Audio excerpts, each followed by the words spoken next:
ಹಾಗಾದರೆ ಈ ಅಲ್ಪ ಸಮಯ ಆದ್ರೂ ಕೂಡ ದೇವರಾತ್ಮನು ಮಾತನಾಡುವಂಥ ಸಮಯ.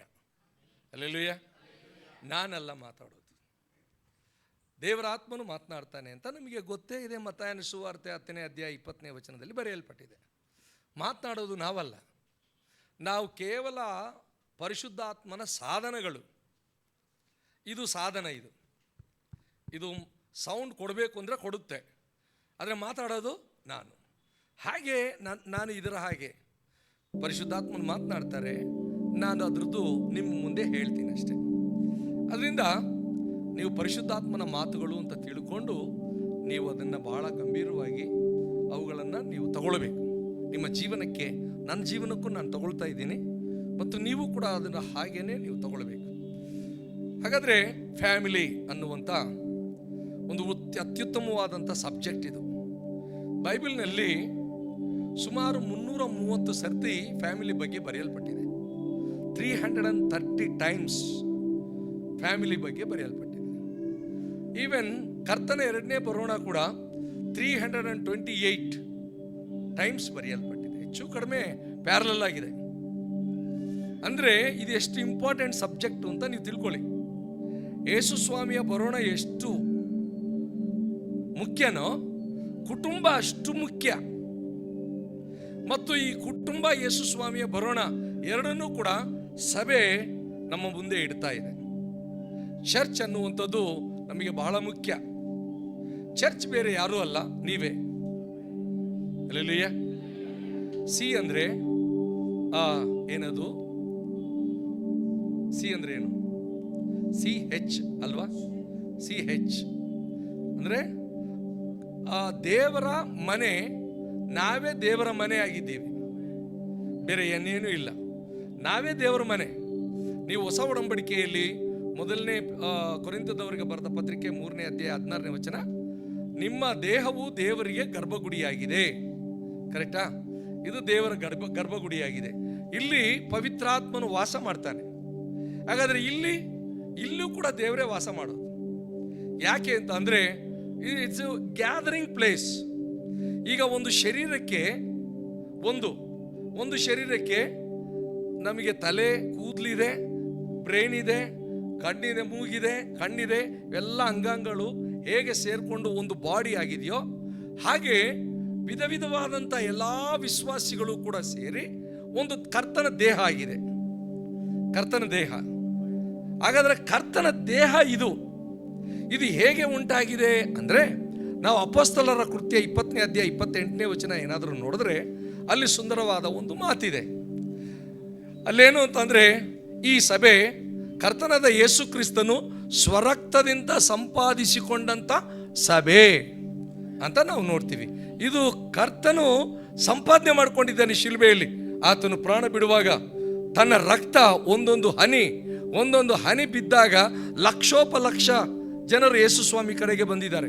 ಅದರಲ್ಲಿ ನೀನು ನಾನು ಇದ್ದೀವಿ. ಇದು ನಾವು ಯೇಸು ಸ್ವಾಮಿ ಹತ್ರ ಬರಲಿಲ್ಲ, ದೇವ್ರು ಕರೆದ್ರೂ ನಾವು ಬಂದಿದ್ದೀವಿ. ದೇವ್ರು ಕರೀಲಿಲ್ಲ ಅಂದರೆ ನಾವ್ಯಾಕೆ ಬರ್ತಾ ಇದ್ದೀವಿ ಇಲ್ಲಿಗೆ? ಈಗ ಎಷ್ಟೋ ಜನ ಇಲ್ಲಿದ್ದಾರೆ, ಈ ಮಂಜುನಾಥ್ ನಗರ, ಈ ಶಿವನ ನಗರ, ಅದು ಇದು ಎಷ್ಟೆಷ್ಟೋ ಇದ್ದಾವೆ. ಆದರೆ ಎಷ್ಟೋ ಜನ ಬರಲಿಲ್ಲ.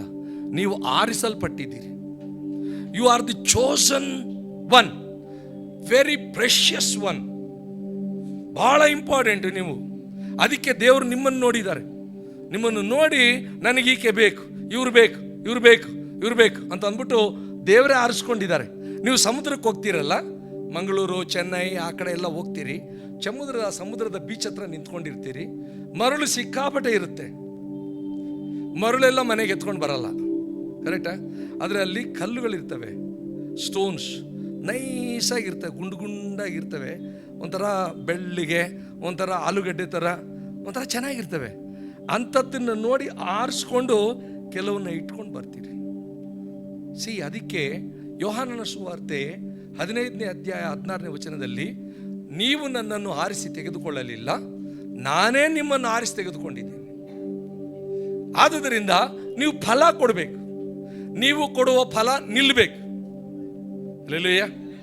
ಹಾಗಾದರೆ ಈ ವಚನ ಫ್ಯಾಮಿಲಿ ಕನೆಕ್ಟ್ ಆಗುತ್ತೆ. ನೀವು ನಿಮ್ಮನ್ನು ನಾನು ಆರಿಸ್ಕೊಂಡಿದ್ದೀನಿ ಗಂಡ ಹೆಂಡ್ತೀರು ಅಂತ. ಇಲ್ಲಿ ಗಂಡ ಹೆಂಡ್ತೀರು ಕೂತ್ಕೊಂಡಿದ್ದೀರಾ ಜೊತೆಯಲ್ಲಿ, ನೀವೊಬ್ರು ಇದ್ದೀರಿ, ನಮ್ಮ ಪುಣ್ಯಕ್ಕೆ ನೀವೊಬ್ರು ಇದ್ದೀರಿ, 2 ಫ್ಯಾಮಿಲಿ, ಅಲ್ಲೊಬ್ರು ಇಲ್ಲೊಬ್ರ, ಮಗು ಇದೆ, ಪರವಾಗಿಲ್ಲ, ಓಕೆ, ನೋ ಪ್ರಾಬ್ಲಮ್.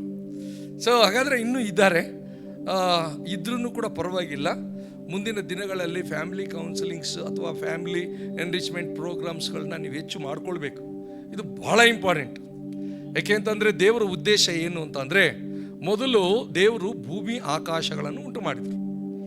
ಅದರಲ್ಲಿರುವಂಥ ಅದು ಏನಾಗಿತ್ತು ಅಂತಂದರೆ ಬರಿದಾಗಿ ಇತ್ತು, ಕತ್ತಲೆಯಿಂದ ತುಂಬಿತ್ತು, ಶೂನ್ಯವಾಗಿತ್ತು.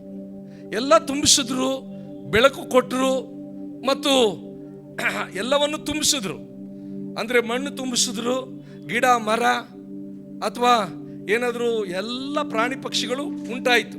ಸಮುದ್ರಗಳನ್ನು ಬೇರೆ ಬೇರೆ ಮಾಡಿದ್ರು, ಅದೆಲ್ಲ ಮಾಡಿದ್ರು. ಮಾಡಿದ ಮೇಲೆ ಇದನ್ನು ಅನುಭವಿಸೋದಕ್ಕೆ ಒಬ್ಬರು ಬೇಕು. ಅನುಭವಿಸ್ಬೇಕಲ್ಲ ಇದನ್ನ ಅಂತ ಅಂದ್ಬಿಟ್ಟು, ಈಗ ನಾವು ಒಂದು ದೊಡ್ಡ ಮನೆ ತಗೊಂಡಿರ್ತೀವಿ, 1 ಕೋಟಿ ರೂಪಾಯಿ ಕೊಟ್ಟು. ಬರೀ ಮನೆ ತಗೊಂಡು ಹಂಗೆ ಇಟ್ಬಿಟ್ರೆ ಬೀಗ ಹಾಕೊಂಡು ಅದೇನು ಪ್ರಯೋಜನ ಇಲ್ಲ. ಹಾಗಾದರೆ ಅದರಲ್ಲಿ ವಾಸವಾಗಿರೋದಕ್ಕೆ ನಾವು ಮುಖ್ಯ, ಅದು ವಾಸವಾಗಿರೋರು. ಅದಕ್ಕೆ ದೇವರು ಕೂಡ ಎಲ್ಲ ಮಾಡಿದ್ರು. ಇದನ್ನು ಆಳುವುದಕ್ಕೆ ಒಬ್ಬ ಮನುಷ್ಯ ಬೇಕು. ಅವನೆಂಥವನಾಗಿರಬೇಕು? ನಮ್ಮ ಹಾಗೆ ಇರಬೇಕು, ನಮ್ಮ ಹೋಲಿಕೆಗೆ ಸರಿಯಾಗಿರಬೇಕು, ನಮ್ಮ ಗುಣಲಕ್ಷಣಕ್ಕೆ ತಕ್ಕಂತೆ ಇರಬೇಕು, ನಮ್ಮಂತೆ ಇರಬೇಕು ಅಂತ ಅಂದ್ಬಿಟ್ಟು ದೇವರು ಬಯಸಿದ್ರು. ಬಯಸಿ ಆದಿಕಾಂಡ 1ನೇ ಅಧ್ಯಾಯ 26ನೇ ವಚನದಲ್ಲಿ ಅವ್ರೇನು ಮಾಡಿದ್ರು? ತನ್ನ ರೂಪದಲ್ಲೇ ಉಂಟು ಮಾಡಿಕೊಳ್ಬೇಕು ಅಂತ ಅಂದ್ಬಿಟ್ಟು 26, 27, 28ರಲ್ಲಿ ಆ ಮನುಷ್ಯ ನನ್ನ ಉಂಟು ಮಾಡಿ ಅವನಿಗೆ ಒಂದು ಸಹಕಾರಿಣಿಯನ್ನು ಕೊಟ್ಟು, ಸಹಕಾರಿಣಿ ಅಂತ ಕೊಟ್ಟು ಅವರಿಬ್ಬರನ್ನು 28ನೇ ವಚನದಲ್ಲಿ ಮೊಟ್ಟ ಮೊದಲನೇದಾಗಿ ಏನು ಮಾಡ್ತಾ ಇದ್ದಾರೆ? ಆಶೀರ್ವಾದ. ನೋಡಿ, ಅವರಿಬ್ಬರನ್ನ, ಗಂಡ ಹೆಂಡ್ತೀರ್ನ ಇಬ್ಬರನ್ನು ಕೂಡ ಮಾಡಿದ ಮೇಲೆ ಆಶೀರ್ವಾದ ಮಾಡ್ತಾ ಇದ್ದಾರೆ. ಅವ್ರ ಕಡೆ ನೋಡಕ್ಕೆ ಹೋಗ್ಬೇಡ್ರಿ, ನೀವು ನನ್ನನ್ನೇ ನೋಡಬೇಕು. ಯಾಕೆಂದರೆ ನಾನು ಯಾವಾಗಲೂ ಒಂದ್ಸಲ ಬರೋನಲ್ವಾ, ಅವನು ಯಾವಾಗಲೂ ನಿಮ್ಮ ಹತ್ರನೇ ಇರ್ತಾನೆ. ಅವನಿಗೆ ಅವ್ರ ಅಮ್ಮ ನೋಡ್ಕೊಳ್ತಾರೆ, ಅವ್ರ ಅಮ್ಮ ಎಲ್ಲ ಗೊತ್ತು. ಅವರ ಮಗುನ ಹೆಂಗೆ ನೋಡ್ಕೊಳ್ಳೋ, ಬರೀ ನನ್ನನ್ನು ಮಾತ್ರ ನೋಡಬೇಕು. ಮೊಟ್ಟ ಮೊದಲನೇದಾಗಿ ಆಶೀರ್ವದಿಸಿದನು. ಈ ಕುಟುಂಬಗಳಿಗೆ ಆಶೀರ್ವಾದ ಮುಖ್ಯವಾಗಿ ಬೇಕೇ ಬೇಕು. ಹಲ್ಲೆಲೂಯಾ. ಯಾವುದೇ ಕುಟುಂಬ ದೇವರ ಆಶೀರ್ವಾದ ಇಲ್ಲ ಅಂತ ಅಂದರೆ ಅದು ಒಳ್ಳೆ ಕುಟುಂಬ ಭೂಲೋಕದಲ್ಲಿ ಆಗೋದಕ್ಕೆ ಸಾಧ್ಯವೇ ಇಲ್ಲ. ಒಳ್ಳೆ ಫಲ ಕೊಡೋದಕ್ಕಾಗಲ್ಲ. ನಾನು ನಿಮ್ಮನ್ನು ಆರಿಸ್ಕೊಂಡಿದ್ದು ಗಂಡ ಹೆಂಡ್ತೀರ್ನ ಯಾಕೆ ಅಂದರೆ ಒಳ್ಳೆ ಫಲ ಕೊಡಬೇಕು, ಉಳುಕು ಕೊಳಕು ಫಲ ಕೊಡಬೇಕು ಅಂತ ಅಂದ್ಬಿಟ್ಟಲ್ಲ. ನಿಮ್ಮನ್ನು ಈ ಭೂಲೋಕದಲ್ಲಿ ನಾನು ನಿರ್ಮಾಣ ಮಾಡಿರೋದು ನನಗೋಸ್ಕರವಾಗಿ. ನೀವು ಉತ್ತಮವಾದಂಥ ಫಲ ಕೊಡಬೇಕು. ನೀವು ಜನರಿಗೆ ಉಪ್ಪಾಗಿರ್ಬೇಕು, ಬೆಳಕಾಗಿರ್ಬೇಕು, ಸಾಕ್ಷಿಯಾಗಿರ್ಬೇಕು. ನೋಡಿ, ಇಷ್ಟೆಲ್ಲ ಹೇಳಿದ್ರು. ಉಪ್ಪಾಗಿರ್ಬೇಕು, ಬೆಳಕಾಗಿರ್ಬೇಕು, ಸಾಕ್ಷಿಗಳಾಗಿರ್ಬೇಕು. ಹಾಗಾದರೆ ನಿಮ್ಮ ಸಾಕ್ಷಿ ಜನರ ಮುಂದೆ ಬಹಳ ಉನ್ನತವಾಗಿರಬೇಕು ಅಂತ ಅಂದರೆ ಖಂಡಿತವಾಗಿಯೂ ಕೂಡ ನಾವು ಇಲ್ಲಿ ಕಲೀಲೇಬೇಕು. ಪರಿಶುದ್ಧಾತ್ಮನ ಕಲಿಸ್ತಾನೆ. ಯೇಸುಸ್ವಾಮಿ ಹೇಳಿದ್ದಾರೆ, ನಾನು ಹೋದ ಮೇಲೆ ನಾನು ಬೇರೊಬ್ಬ ಆತ್ಮನನ್ನು ಕಳಿಸ್ಕೊಡ್ತೇನೆ, ಆತನು ಸದಾಕಾಲ ನಿಮ್ಮ ಜೊತೆಯಲ್ಲಿರ್ತಾನೆ. ಮಾತ್ರವಲ್ಲದೆ ನಾನು ನಿಮಗೆ ಉಪದೇಶಿಸಿದ್ದನ್ನೆಲ್ಲ ಮತ್ತೆ ನಿಮ್ಮ ನೆನಪಿಗೆ ತರ್ತಾನೆ, ನಿಮಗೆ ಮತ್ತೆ ಬಲಪಡಿಸ್ತಾನೆ. ಅವಾಗ ಹೇಳಿದ್ದನ್ನೇ ಹೇಳ್ಕೊಂಡು ಕೂಡ ಇರ್ತಾನೆ. ಯಾಕೆ ಅಂತಂದರೆ ನೀವು ಬಲ ಹೊಂದೋದಕ್ಕೋಸ್ಕರ ಅಂತ ಅಂದ್ಬಿಟ್ಟು ದೇವರು ಯೇಸು ಸ್ವಾಮಿಯವರು ಯೋಹಾನ ಸುವಾರ್ತೆ 14ನೇ ಅಧ್ಯಾಯ 16ನೇ ವಚನ 26ನೇ ವಚನ 2 ವಚನಗಳಲ್ಲಿಯೂ ಕೂಡ ಅವ್ರು ಹೇಳಿದ್ದಾರೆ, ಪರಿಶುದ್ಧಾತ್ಮನು ಬರ್ತಾನೆ, ನಿಮ್ಮೊಂದಿಗೆ ಇರ್ತಾನೆ, ನಿಮಗೆ ಟೀಚ್ ಮಾಡ್ತಾನೆ, ನಾನು ಹೇಳಿದ್ದನ್ನೆಲ್ಲ ಜ್ಞಾಪಕ ಮಾಡ್ತಾನೆ. ಅದಕ್ಕೋಸ್ಕರ ನೀವು ಲೋಕದಲ್ಲಿ ಗಂಡ ಹೆಂಡತಿಯರು ಬೆಳಕಾಗಿರಬೇಕು. ನಂಬರ್ 2 ಉಪ್ಪಾಗಿರಬೇಕು. ನಂಬರ್ 3 ಸಾಕ್ಷಿಯಾಗಿರಬೇಕು. ಮತ್ತಾಯನ ಸುವಾರ್ತೆ 5ನೇ ಅಧ್ಯಾಯ 13ನೇ ವಚನ 14ನೇ ವಚನ ಮತ್ತು ಅಪೊಸ್ತಲರ ಕೃತ್ಯಗಳು 1ನೇ ಅಧ್ಯಾಯ 8ನೇ ವಚನ, ಈ 3 ವಚನಗಳಲ್ಲಿ ಈ 3 ವಿಷಯಗಳು ನಮಗೆ ಬರೆಯಲ್ಪಟ್ಟಿದೆ. ಹಾಗಾದರೆ ಗಂಡ ಹೆಂಡತಿಯರು, ಕ್ರೈಸ್ತ ವಿಶ್ವಾಸಿಗಳು ಬಹಳ ಇಂಪಾರ್ಟೆಂಟ್ ಲೋಕಕ್ಕೆ. ಎಲ್ಲ ಗಂಡ ಹೆಂಡತಿ ಇರ್ತಾರ ಅಲ್ಲ, ಇದು ಸ್ಪೆಷಲ್. ಈಗ ಮಿಲಿಟ್ರಿನಲ್ಲಿ ಗ್ರೂಪ್ಗಳಿರ್ತವೆ. ಮಿಲಿಟ್ರಿ ಆ ಗ್ರೂಪ್ನಲ್ಲಿ ಭಾಳ ಸ್ಪೆಷಲ್ ಸ್ಕ್ವಾಡ್ ಒಂದಿರುತ್ತೆ. ಅವರನ್ನು ಬಹಳ ವಿಶೇಷವಾಗಿ ಭಾರತ ದೇಶದ ಗೌರವಾನ್ವಿತ ನಮ್ಮ ಪ್ರಧಾನಮಂತ್ರಿಗಳು ಅವರನ್ನು ಉನ್ನತವಾದ ರೀತಿಯಲ್ಲಿ ನೋಡ್ಕೊಳ್ತಾರೆ. ಹಾಗೆ ನಮ್ಮ ಕರ್ತನಾದ ಯೇಸು ಕ್ರಿಸ್ತನು ನಮ್ಮನ್ನು ಉದ್ದೇಶಿಸಿ, ನೀವು ಸೀದಾ ಸಾದಾ ಮನುಷ್ಯರಲ್ಲ, ನೀವು ಲೋಕದವರನ್ನ ತಳಕೆಳಗೆ ಮಾಡುವಂಥವರು, ಮತ್ತೆ ದಂಪತಿಗಳಿಗೆ ನೀವು ಉದಾಹರಣೆಯಾಗಿರುವಂಥವರು, ನೀವು ಮಾದರಿಯ ಕುಟುಂಬ, ರೋಲ್ ಮಾಡೆಲ್. ನೀವು ನಿಮ್ಮನ್ನ ಯೇಸು ಸ್ವಾಮಿಯವರು ತುಂಬ ಇಷ್ಟಪಡ್ತಾರೆ. ಅದಕ್ಕೋಸ್ಕರ ನಿಮ್ಮ ಕುಟುಂಬಗಳು ವಿಶೇಷವಾದ ಕುಟುಂಬ ಅಂತ ಅಂದ್ಬಿಟ್ಟು ಹೇಳ್ತಾರೆ. ಈಗ ನಮಗೆ ಗಂಡ ಹೆಂಡತಿಯರಿಗೆ ಏನಂತ ಕರೀತಾರೆ ಅಂದರೆ, ಈಗ ನಾವು ಉದಾಹರಣೆಗೆ ಫ್ಯಾಮಿಲಿ ಎನ್ರಿಚ್ಮೆಂಟ್, ಕರೆಕ್ಟಾ? ಫ್ಯಾಮಿಲಿ ಅಂತ ಅಂದರೆ ಏನದು? ಎಷ್ಟು ಅಕ್ಷರ ಇರುತ್ತೆ? ಕುಟುಂಬ ಅಕ್ಷರ ಎಷ್ಟಿರುತ್ತೆ?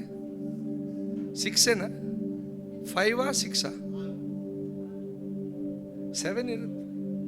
7 ಇಲ್ಲ, ಓನ್ಲಿ 6 ಏನೇನು 7 ಇರುತ್ತಾ? 6 ಅಲ್ವಾ? ಏನದು?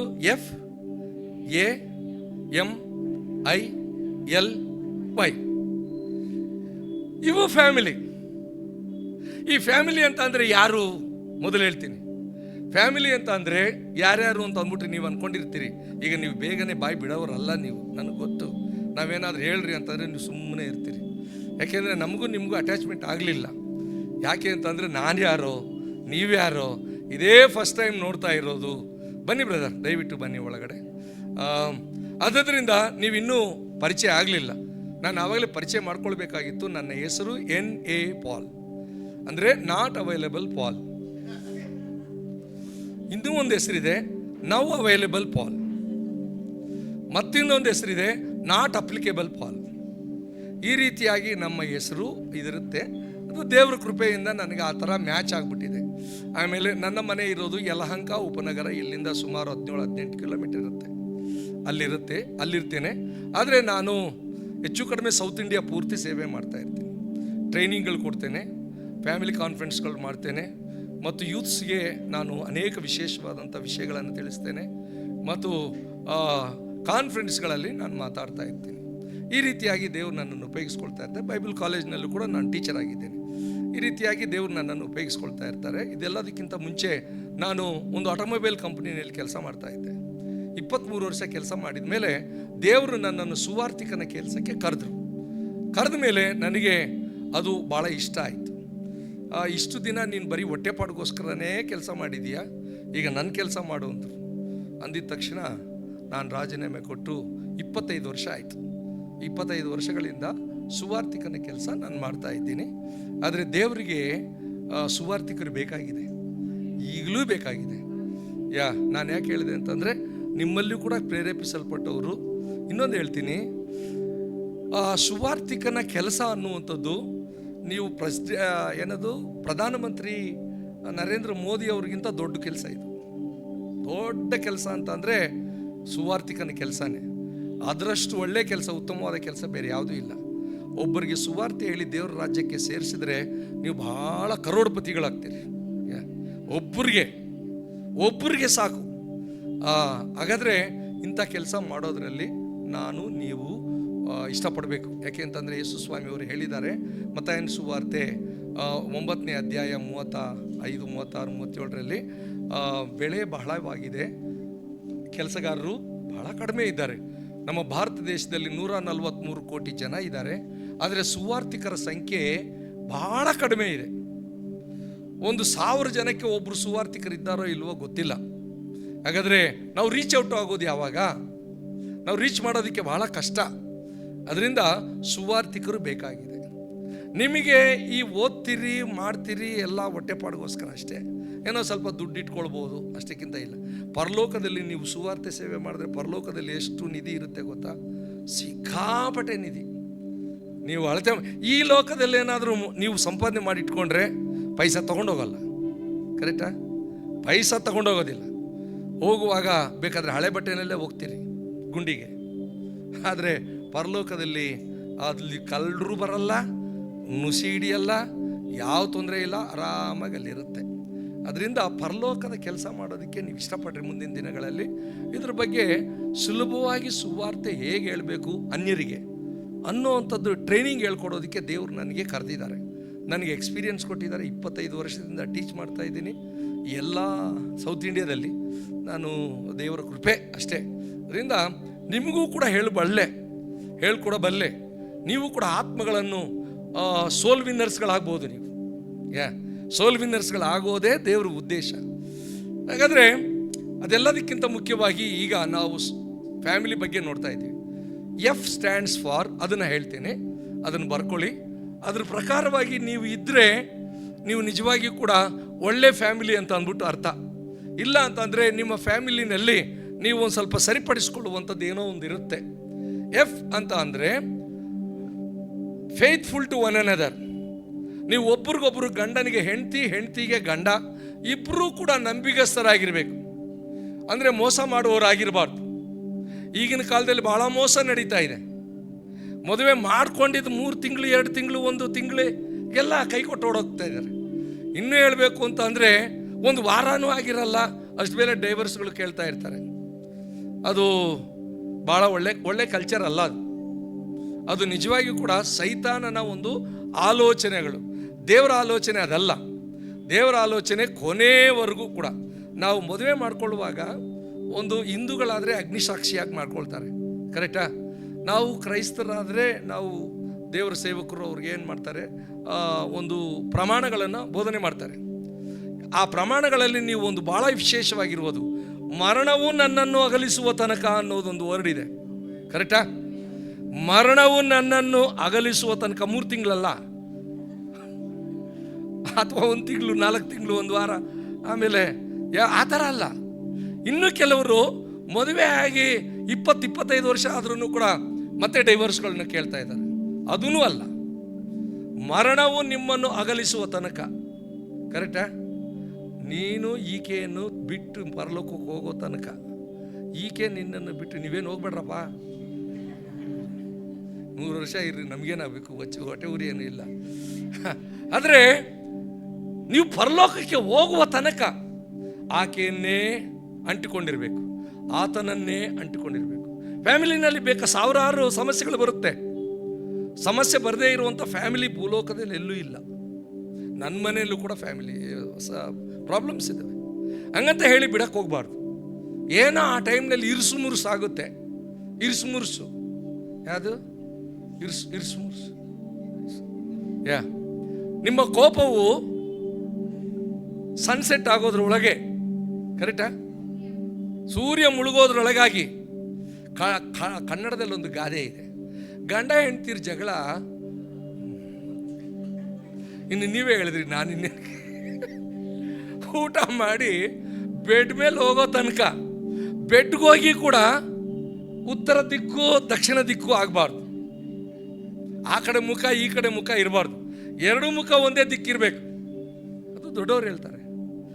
ದೇವ್ರ ವಾಕ್ಯನೂ ಕೂಡ ಎಫೆಸ 4:26 ನಿಮ್ಮ ಕೋಪ ಮಾಡ್ಕೊಳ್ಳಿ. ಗಂಡ ಹೆಂಡ್ತಿರ್ ಕೋಪ ಮಾಡ್ಕೊಳ್ಳೋದ್ರೆ ಸಹಜ ಇರುತ್ತೆ. ಸಣ್ಣ ಸಣ್ಣ ಕೋಪನೇ, ಜಾಸ್ತಿ ಏನೂ ಇಲ್ಲ. ಕೆಲವ್ರಿಗೆ ಯಾರಿಗೂ ಮದುವೆ ಆಗಿಲ್ಲ ಇಲ್ಲಿ, ಇನ್ನು ಮದುವೆ ಆಗದೆ ಇರೋದು. ಅರ್ಧ ಅಂದರೆ ಅರ್ಧ ಆಗಿದೆ ಅಂತ ಅರ್ಥ. ಕರೆಕ್ಟಾ? ನಿಮ್ಗಾಗಿಲ್ಲ, ಓಕೆ, ನಿಮಗೂ ಕೂಡ ಉಪಯೋಗ ಆಗುತ್ತೆ. ಟೀಚಿಂಗ್ ಭಾಳ ಉಪಯೋಗ ಆಗುತ್ತೆ ನಿಮಗೆ. ಆಗದೇ ಇರೋರು ಧನ್ಯರು. ನೀವು ಭಾಳಷ್ಟು ತಿಳ್ಕೊಳ್ಬೋದು, ಯಾಕೆಂದರೆ ಮುಂದೆ ಹೆಂಗೆ ಅಂತ. ಯಾಕಂದರೆ ಫೇತ್ಫುಲ್ ಟು ಒನ್ ಅನದರ್, ಆಕೆಗೆ ನೀನು, ನಿನಗೆ ಆಕೆ, ಇಬ್ಬರೂ ಕೂಡ ಒಬ್ರು ನಂಬಿಗಸ್ತರಾಗಿರಬೇಕು. ನಂಬರ್ 1. ಅದೇ ಎಫ್ನಲ್ಲಿ A B, faithful to one another ಮಾತ್ರ ಅಲ್ಲ, ಫ್ರೆಂಡ್ಶಿಪ್ ವಿತ್ ಒನ್ ಅನದರ್. ಅರ್ಥ ಆಯ್ತಾ? ಫ್ರೆಂಡ್ಸ್ ಥರ ಇರಬೇಕು. ಮದುವೆ ಆಗುವಾಗ ಫ್ರೆಂಡ್ಸ್ ಥರ ಆದ್ರ, ಎನಿಮಿ ಥರ ಆದ್ರ, ಕರೆಕ್ಟಾ? ಹಿಂಗೆ ಅಲ್ಲೆಲ್ಲ ಬರ್ತಾ ಇದ್ರೆ ಯಾವಾಗ ಮದುವೆ ಆಗುತ್ತಪ್ಪ, ಬೇಗ ಮುಗಿಸ್ಬಿಟ್ರು, ಬೇಗ ನಮ್ಗೆ ಲೇಟ್ ಆಗಿಬಿಟ್ಟಿದೆ ನೋಡಿ. ಎಷ್ಟು ಆಕರ್ಷಣೆ, ಆನಂದದ ಕ್ಷಣಗಳು, ಮಧುರ ಕ್ಷಣಗಳು ಇರುತ್ತೆ ಆ ಟೈಮ್ನಲ್ಲಿ ಅಲ್ವಾ? ಆ ಮಧುರ ಕ್ಷಣಗಳನ್ನು ಕಳ್ಕೊಳ್ಬಾರ್ದು. ಫ್ರೆಂಡ್ಸ್ ಆಗೇ ಕೊನೆವರೆಗೂ ಇರಬೇಕು. ಫ್ರೆಂಡ್ಶಿಪ್ ಥರನೇ ಇರಬೇಕು. ಹೆಂಗೆ ಅಂಟ್ಕೊಂಡೇ ಇರಬೇಕು ಹಂಗೆ. ಹಾಗಾದರೆ be friends with one another. Next available. A stands for available to one another. ಅಂದರೆ ಒಬ್ಬರಿಗೊಬ್ಬರು ಸಿಕ್ಕುವಂಥವ್ರಾಗಬೇಕು. ನೀವು ನಿನ್ನ ಹೆಂಡತಿಗೆ ನೀನು ಸಿಕ್ಕಬೇಕು, ನಿನ್ನ ಗಂಡನಿಗೆ ನೀನು ಸಿಕ್ಕಬೇಕು. ಯಾವಾಗ ನಿನ್ನನ್ನು ಬಯಸ್ತಾನೋ ಆವಾಗ ನೀನು ಆತನಿಗೆ ಲಭ್ಯವಾಗಿರಬೇಕು. ಲಭ್ಯವಾಗಿರೋದಂದ್ರೆ ಅರ್ಥ ಆಗುತ್ತೆ ನಿಮಗೆ? ಲಭ್ಯತೆ ಅಂದರೆ ಅವೈಲಬಿಲಿಟಿ, ಕರೆಕ್ಟಾಗಿ ಸಿಗುವಂಥದ್ದು. ಆತನಿಗೆ ಯಾವಾಗ ನೀನು ಬೇಕೋ ಆವಾಗ ಆತನಿಗೆ ನೀನು ಲಭ್ಯವಾಗಿರಬೇಕು. ಈಕೆಗೆ ನೀನು ಯಾವಾಗ ಅವಶ್ಯಕತೆ ಇರುತ್ತೋ ಆವಾಗೆಲ್ಲ ನೀನು ಆಕೆಗೆ. ಅರ್ಥ ಆಯ್ತಾ ನಿಮ್ಗೆ ಹೇಳಿದ್ದು ನಾನು? ಮತ್ತಿನ್ನೇನು ವಿವರವಾಗಿ ಹೇಳಬೇಕಾ? ಏನೂ ಬೇಕಾಗಿಲ್ಲ. ನೀವು ಭಾಳ ಸ್ಮಾರ್ಟು. ಬೆರಳು ತೋರಿಸಿದ್ರೆ ಹಸ್ತಾನೆ ನುಂಗುವಂಥವ್ರು. ಹಾಗಾದರೆ ಕೆಲವು ಮನೆಗಳಲ್ಲಿ ಇರ್ತವೆ, ಕೆಲವು ಮನೆಗಳಲ್ಲಿ ಏನು ಅಂತಂದರೆ ಹೆಂಡತಿ ಏನು ಮಾಡ್ತಾ ಇರ್ತಾರೆ, ಕಿಚನ್ ರೂಮ್ನಲ್ಲಿ ಪಾತ್ರೆ ತೊಳಿತಾ ಇರ್ತಾಳೆ, ಕಿಚನ್ ಎಲ್ಲ ಕ್ಲೀನ್ ಮಾಡ್ತಾ ಇರ್ತಾಳೆ. ಮಾಡಿ ಮಾಡಿ ಮಾಡಿ ಮಾಡಿ ಉಜ್ಜಿದ್ದು ಗಂಡ ಬರ್ತಾನೆ, ಮಿಸ್ಟರ್ ಗಂಡೇಶ್ವರ ಊಟ ಮಾಡ್ತಾನೆ. ಅವನಿಗೂ ಸುಸ್ತಾಗಿರುತ್ತೆ. ಹೋಗಿ ಬೆಡ್ ಮೇಲೆ ಮಲ್ಕೊಳ್ತಾನೆ. ಮಲ್ಕೊಂಡು ಬಾರೆ ಬಾರೆ ಬಾ ಇರ್ರಿ, ಕೆಲಸ ಇದೆ ಇರ್ರಿ, ಬರ್ತೀನಿ ಇರ್ರಿ ಅನ್ಕೊಂಡು 12 ಗಂಟೆ ಮಾಡ್ತಾಳೆ. ಅಷ್ಟರೊಳಗೆ ಅವನೇನು ಮಾಡ್ತಾನೆ, ಈಗೋಗಿ ಅಮ್ಮ ಎದ್ದಳ್ರಿ ಅಂದರೆ ಎದ್ದಳ್ತಾನೆ. ಅವಾಗ ಏನಪ್ಪ, ಇದರಲ್ಲಿ ಭಾಳ ಹುಷಾರಾಗಿರ್ಬೇಕು. ಯಾಕೆಂದರೆ ಫ್ಯಾಮಿಲಿ ಲೈಫ್ ಅಂದರೆ ಸುಮ್ಮನೆ ಏನೋ ತಾಳಿ ಕಟ್ಬಿಟ್ಟೆ ಮದುವೆ ಮಾಡ್ಕೊಂಡೆ ಪಕ್ಕದಲ್ಲಿ ಇಟ್ಕೊಂಡೆ ಅಲ್ಲ. ಮೆಂಟಲಿ ಆಕೆನ ಆತನನ್ನು ಸುಖಪಡಿಸ್ಬೇಕು. ಫಿಸಿಕಲಿ, ಸ್ಪಿರಿಚುವಲಿ, 3 ಏರಿಯಾಗಳಲ್ಲಿ ನೀವು ಮೆಂಟಲಿ ಫಿಸಿಕಲಿ ನಿಮಗೆ ತೃಪ್ತಿ ಇಲ್ಲ ಅಂತಂದರೆ ಸ್ಪಿರಿಚುವಲ್ ಆಗಿ ಗ್ರೋತ್ ಆಗಲ್ಲ. ನೀವು ಸ್ಪಿರಿಚುವಲ್ ಆಗಿ if you want to grow in spiritually then you need to satisfy with mentally physically. ಅದು ದೇವ್ರು ಮಾಡಿರುವಂಥದ್ದು, ನಾವು ಪ್ರಶ್ನೆ ಮಾಡೋಂಗಿಲ್ಲ ಅದನ್ನು. ಅದಕ್ಕೆ ಗಂಡ ಹೆಂಡ್ತೀರಿ ಇವತ್ತೊಂದು ದಿನ ತಪ್ಪು ದಾರಿಗೆ ಹೋಗ್ತಾ ಇದ್ದಾರೆ. ಕಾರಣ ಏನು ಅಂದರೆ ಮತ್ತೆ ಚರ್ಚಿಗೆ ಬರ್ತಾರೆ, ಮತ್ತೆ ಚರ್ಚಿನಲ್ಲಿ ಇರ್ತಾರೆ. ಬರುವಾಗ ದೇವದೂತರ ಥರನೇ ಬರ್ತಾರೆ, ಹೋಗುವಾಗ ದೆವ್ವಗಳ ಥರ ಹೋಗ್ತಾರೆ. ಏನೇನು ಮಾಡ್ತಾವೋ ಗೊತ್ತಿಲ್ಲ. ಮನೆಗೆ ಹೋಗಿದ ತಕ್ಷಣ ಪ್ಲೇಟು ಅವು ಇವು ಹೊಡೆದಾಡು ಫೈಟಿಂಗ್. ಇಲ್ಲಿ ಚರ್ಚ್ನಲ್ಲಿ 2-3 ಅವರ್ಸು ಚೆನ್ನಾಗಿರ್ತಾರೆ. ಇನ್ನು ಒಂದು ವಾರಕ್ಕೆ ಎಷ್ಟು? 24x7 = 168 hours. ಕರೆಕ್ಟಾ? 168 ಅವರ್ಸ್ನಲ್ಲಿ 3 ಅವರ್ಸ್ ಮಾತ್ರ ದೇವದೂತರು. ಇವನು 165 ಅವರ್ಸು ಎಲ್ಲ ದೆವ್ವದ ದೂತರು ಇದ್ದಂಗೆ ಇರ್ತಾರೆ. ಭಾಳ ಕಷ್ಟ. ಗಂಡ ಹೆಂಡ್ತಿರಲ್ಲಿ ಸಮಾಧಾನ ಇಲ್ಲ ರೀ. ಇನ್ನು ಅವರೆಲ್ಲಿ ಪ್ರಾರ್ಥನೆ ಮಾಡ್ತಾರೆ, ಇನ್ನು ಅವರೆಲ್ಲಿ ವಾಕ್ಯ ಧ್ಯಾನ ಮಾಡ್ತಾರೆ, ಇನ್ನು ಅವರೆಲ್ಲಿ ಸಮಾಧಾನವಾಗಿರ್ತಾರೆ? ನೀವು ಹೇಳಿ. ಈಗ ನಿಮ್ಮ ಮದುವೆ ಆಗದೆ ಇರೋರು ಕುಟುಂಬ ಆ ಥರ ಆಗಬಾರ್ದು. ಈಗಲೇ ಸೆಟ್ ಮಾಡ್ಕೊಳ್ಳಿ. ಮದುವೆ ಆಗಿದ್ದೀರಾ, ಸಂತೋಷ. ಆದರೆ ನೀವು ಯಾವಾಗಲೂ ಕೂಡ 168 ಗಂಟೆನೂ ಕೂಡ ನೀವು ದೇವದೂತರಾಗೇ ಇರಬೇಕು. ಹಲ್ಲೆಲೂಯಾ. ಅದು ದೇವರ ಚಿತ್ತ, ಪರಿಪೂರ್ಣ ಕುಟುಂಬ. ಹಾಗಾದರೆ ಅವೈಲಬಿಲಿಟಿ ಅನ್ನೋದು ಭಾಳ ಮುಖ್ಯ. ನಮಗೆ ಒಂದು ವಚನ ಇದೆ, ಅದನ್ನು ನಾನು ಹೇಳ್ತೇನೆ. 1 Corinthians chapter 7:5 ಓದ್ರಿ ಯಾರಾದರೂ. 1 Corinthians chapter 7:5.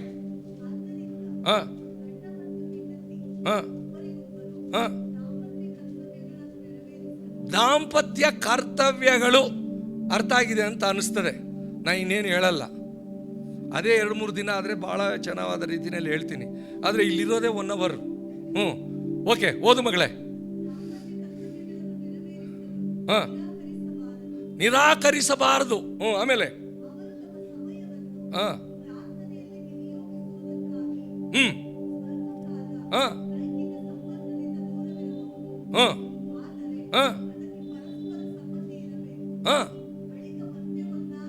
ಅಷ್ಟೇ. ಪ್ರಾರ್ಥನೆಗೆ ಒಂದು ಬಿಟ್ಟು ಇನ್ನೆಲ್ಲ ಸಮಯದಲ್ಲಿ ಅವೈಲೇಬಲ್. ಅನ್ರಿ,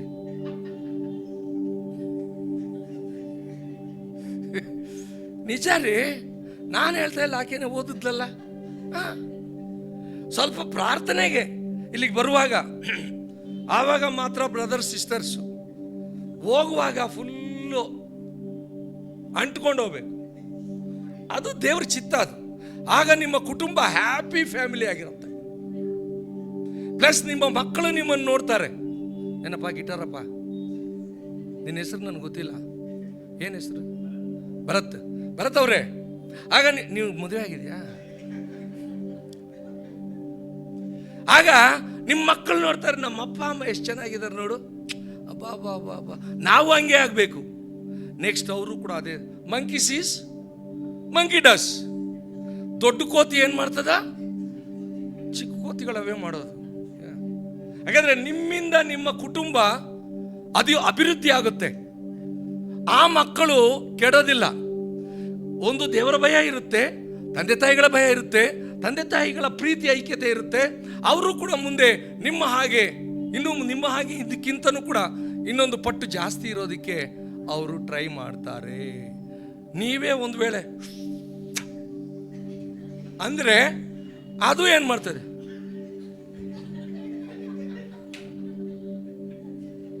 ಅದೇ ಆ ಮುಂದೆ ಏನ್ ಮಾಡ್ತೀರೋ. ಆಮೇಲೆ ಯಾಕೆಂದ್ರೆ ಸ್ವಲ್ಪ ಎಲ್ಲ ಕೂಡಿಸಿ ಹೇಳ್ತಾ ಇದ್ದೀನಿ, ಇದು ಕಲಬೆರಕೆ ಮಾಡಿದ್ದೀನಿ. ಮತ್ತೆ ನೀವು ಮಕ್ಕಳ ಮುಂದೆ ಮೊಣಕಾಲು ಹಾಕಿ ಪ್ರಾರ್ಥನೆ ಮಾಡಲಿಲ್ಲ ಅಂದ್ರೆ ಅವು ಹಾಕಲ್ಲ. ಅವು ನೋಡ್ತಾ ಇರ್ತವೆ, ನಮ್ಮಪ್ಪ ಏನು ಮಾಡ್ತಾನೆ, ನಮ್ಮಮ್ಮ ಏನು ಮಾಡ್ತಾರೆ. ನೀವು ಅವ್ರ ಮುಂದೆ ಮೊಣಕಾಲು ಹಾಕಿದ್ರೆ ಅವು ಬಂದು ಹಾಕ್ತವೆ ಪಕ್ಕದಲ್ಲಿ. ಕರೆಕ್ಟಾ? ಈವನ್ ಎಲ್ಲ ಒಂದು ಫುಟೇಜ್ನಲ್ಲಿ ನೋಡಿದ್ದೆ, ನಾಯಿ ಕೂಡ ಬಂದು ಮೊಣಕಾಲು ಹಾಕಿದೆ. ಕರೆಕ್ಟಾ? ಅವ್ರ ಮನೆಯಲ್ಲಿರೋಂಥ, ಯಾಕೆಂದ್ರೆ ನೀನು ಮಾದರಿ, you are the role model. First ಯೋಬನ ಪುಸ್ತಕ 1ನೇ ಅಧ್ಯಾಯ 5ನೇ ವಚನದಲ್ಲಿ ಯೋಬನು ತನ್ನ ಮನೆಯವರಿಗೋಸ್ಕರ ಯಜ್ಞಗಳನ್ನು ಮಾಡ್ತಾನೆ. ತನ್ನ ಮಕ್ಕಳು ಕೆಡಬಾರದು, ದಾರಿ ತಪ್ಪಬಾರದು ಅಂತ ಹೇಳಿ ಹೆಸರಿನಲ್ಲಿ ಕೂಡ ಅವನು ಆ ಮಕ್ಕಳ ದೇವರೇ ಈ ಮಕ್ಕಳನ್ನು ಕಾಪಾಡಪ್ಪ. ಅದು ಎಂಥ ಒಳ್ಳೆ ಮಾದರಿ ನೋಡು. ಅಂದರೆ ತಂದೆ ತಾಯಿ ಇಬ್ಬರು ಕೂಡ ರೋಲ್ ಮಾಡೆಲ್. ಅವೈಲಬಿಲಿಟಿ ಇರಬೇಕು, ಅವರಿಬ್ಬರು ಕೂಡ ಒಳ್ಳೆ ಫ್ರೆಂಡ್ಶಿಪ್ನಲ್ಲಿ ಇರಬೇಕು ಮತ್ತು ಜೊತೆಯಲ್ಲಿ ಸಿಕ್ಕುವಂಥವ್ರಾಗಿರ್ಬೇಕು. ಉತ್ತರಕ್ಕೊಬ್ರು ಹೋಗೋದು, ಆ ಕಡೆ ಇನ್ನೊಬ್ರು ಹೋಗೋದು. ಎಲ್ಲಿದ್ಯಾ ಕಣೆ? ಅಲ್ಲೆಲ್ಲ ಇದ್ದೀನಿ. ಯಾವಾಗ ಬರ್ತೀಯ? ಯಾವಾಗಲೂ ಬರ್ತೀನಿ, ಕೂತ್ಕೋ, ಬರ್ತೀನಿ, ಬರೋ ತನಕ ಇರು. ಇವೆಲ್ಲ ಮಾತಾಡ್ಬಾರ್ದು, ಒಳ್ಳೇದಲ್ಲ. ಪ್ರಾಂಪ್ಟ್ ಆಗಿ, ಸಿನ್ಸಿಯರ್ ಆಗಿ, ಯಥಾರ್ಥವಾಗಿ, ಯಾವುದೇ ಹೈಡಿಂಗ್ ಇಲ್ಲದೆ, ಮುಚ್ಚು ಮರೆ ಇಲ್ಲದೆ, ಕರೆಕ್ಟಾಗಿ ಗಂಡ ಆಗಲಿ ಹೆಂಡತಿ ಆಗಲಿ ಒಬ್ರಿಗೊಬ್ರು ಮಾತಾಡ್ಕೊಳ್ಬೇಕು. ಕರೆಕ್ಟ್ ಏನಪ್ಪ? ಅದರಲ್ಲಿ ಯಾವ ಮೋಸ ಇರಬಾರ್ದು. ಯಾಕೆಂದರೆ ದೇವರು ನಮ್ಮನ್ನು ನಂಬಿದ್ದಾನೆ, ಮತ್ತು ನಿನ್ನ ಹೆಂಡತಿ ನಿನ್ನನ್ನು ನಂಬಿದ್ದಾಳೆ, ನಿನ್ನ ಗಂಡ ನಿನ್ನನ್ನು ನಂಬಿದ್ದಾರೆ. ಆ ರೀತಿಯಲ್ಲಿ ನೀವು ಒಬ್ರಿಗೊಬ್ರು ಸಿಕ್ಕುವಂಥವ್ರಾಗಿರಬೇಕು. ಇದು ದೇವರ ವಾಕ್ಯ ಹೇಳ್ತದೆ. ಓಕೆ, ನೆಕ್ಸ್ಟ್ ಲೆಟರ್ ಏನು? M. M stands for ministering one another. ಅಂದರೆ ministering one another. Minister spelling ಗೊತ್ತಿದ್ದಿಲ್ಲ? MISTERING. Ministering one another. ಒಬ್ರಿಗೊಬ್ರು ಸೇವೆ ಮಾಡ್ಕೊಳ್ಬೇಕು. ಮಿನಿಸ್ಟರ್ ಅಂದ್ರೆ ಏನು? ಮಿನಿಸ್ಟರ್ ಅಂತ ಅಂದರೆ ಏನು? ನಮ್ಮ ವಿಧಾನಸೌಧ ಮಿನಿಸ್ಟ್ರು, ಡೆಲ್ಲಿ ಮಿನಿಸ್ಟ್ರುಗಳಲ್ಲ. ಸೇವಕರು, ಜನಗಳ ಸೇವೆ ಮಾಡೋರು ನಾವು. ಈಗ ಸಿದ್ದರಾಮಯ್ಯ ಬಂದ್ಬಿಟ್ಟು ಏನು ಹೇಳ್ತಾರೆ? ನಾನು ಪ್ರಜೆಯಿಂದ ಬಂದಿದ್ದೀನಿ ಪ್ರಜೆಗಳ ಸೇವೆ ಮಾಡೋದಕ್ಕೆ. ಮಾನ್ಯರೇ, ಮಹಿಳೆಯರೇ, ನಾನು ಬಂದಿರೋದೇ ಸೇವೆ ಮಾಡೋಕ್ಕೆ.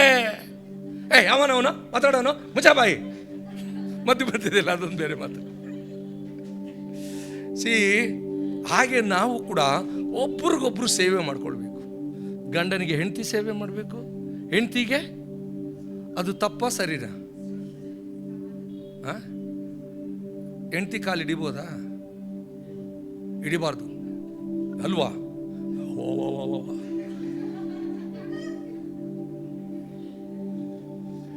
ಯೇಸು ಸ್ವಾಮಿ ಅಂತವ್ರೇ ಶಿಷ್ಯರ ಪಾದ ಹಿಡ್ಕೊಂಡ್ರು. ಹ್ಞೂ ಅನ್ರಿ, ಕರೆಕ್ಟಾ? ಮತ್ತು ನಿಮ್ಮ ಹೆಂಡತಿ ಕಾಲು ಹಿಡಿಯೋಕೆ ನಿನಗೇನಾಗಿದೆ? ಕರೆಕ್ಟಾ? ಅವ್ರು ಹೇಳಿದ್ದಾರೆ, ನಾನು ಕರ್ತನು ಗುರುವು ಆಗಿರುವುದರಿಂದ ಆಗಿದ್ದು ನಿಮ್ಮ ಕಾಲುಗಳನ್ನು ತೊಳೆದಿರಲಾಗಿ ನೀವು ಕೂಡ ಒಬ್ಬರ ಕಾಲುಗಳನ್ನು ಒಬ್ಬರು ತೊಳೆದುಕೊಳ್ಳುವ ಹಂಗಿನಲ್ಲಿದ್ದೀರಿ. ಹಂಗು ಆ ಪದ ತುಂಬ ಚೆನ್ನಾಗಿದೆ. ಎಲ್ಲಿದೆ ವಾಕ್ಯ? ಅದು ಬೈಬಲ್ನಲ್ಲಿದೆ. ಯಾರು ಹೇಳಬೇಕು? ನಾನು ಹೇಳ್ತೀನಿ. ಬೈಬಲ್ನಲ್ಲಿ ಯೋಹಾನನ ಸುವಾರ್ತೆ 13ನೇ ಅಧ್ಯಾಯ 13ನೇ ವಚನ ಓದ್ರಿ. 13ನೇ ವಚನದಿಂದ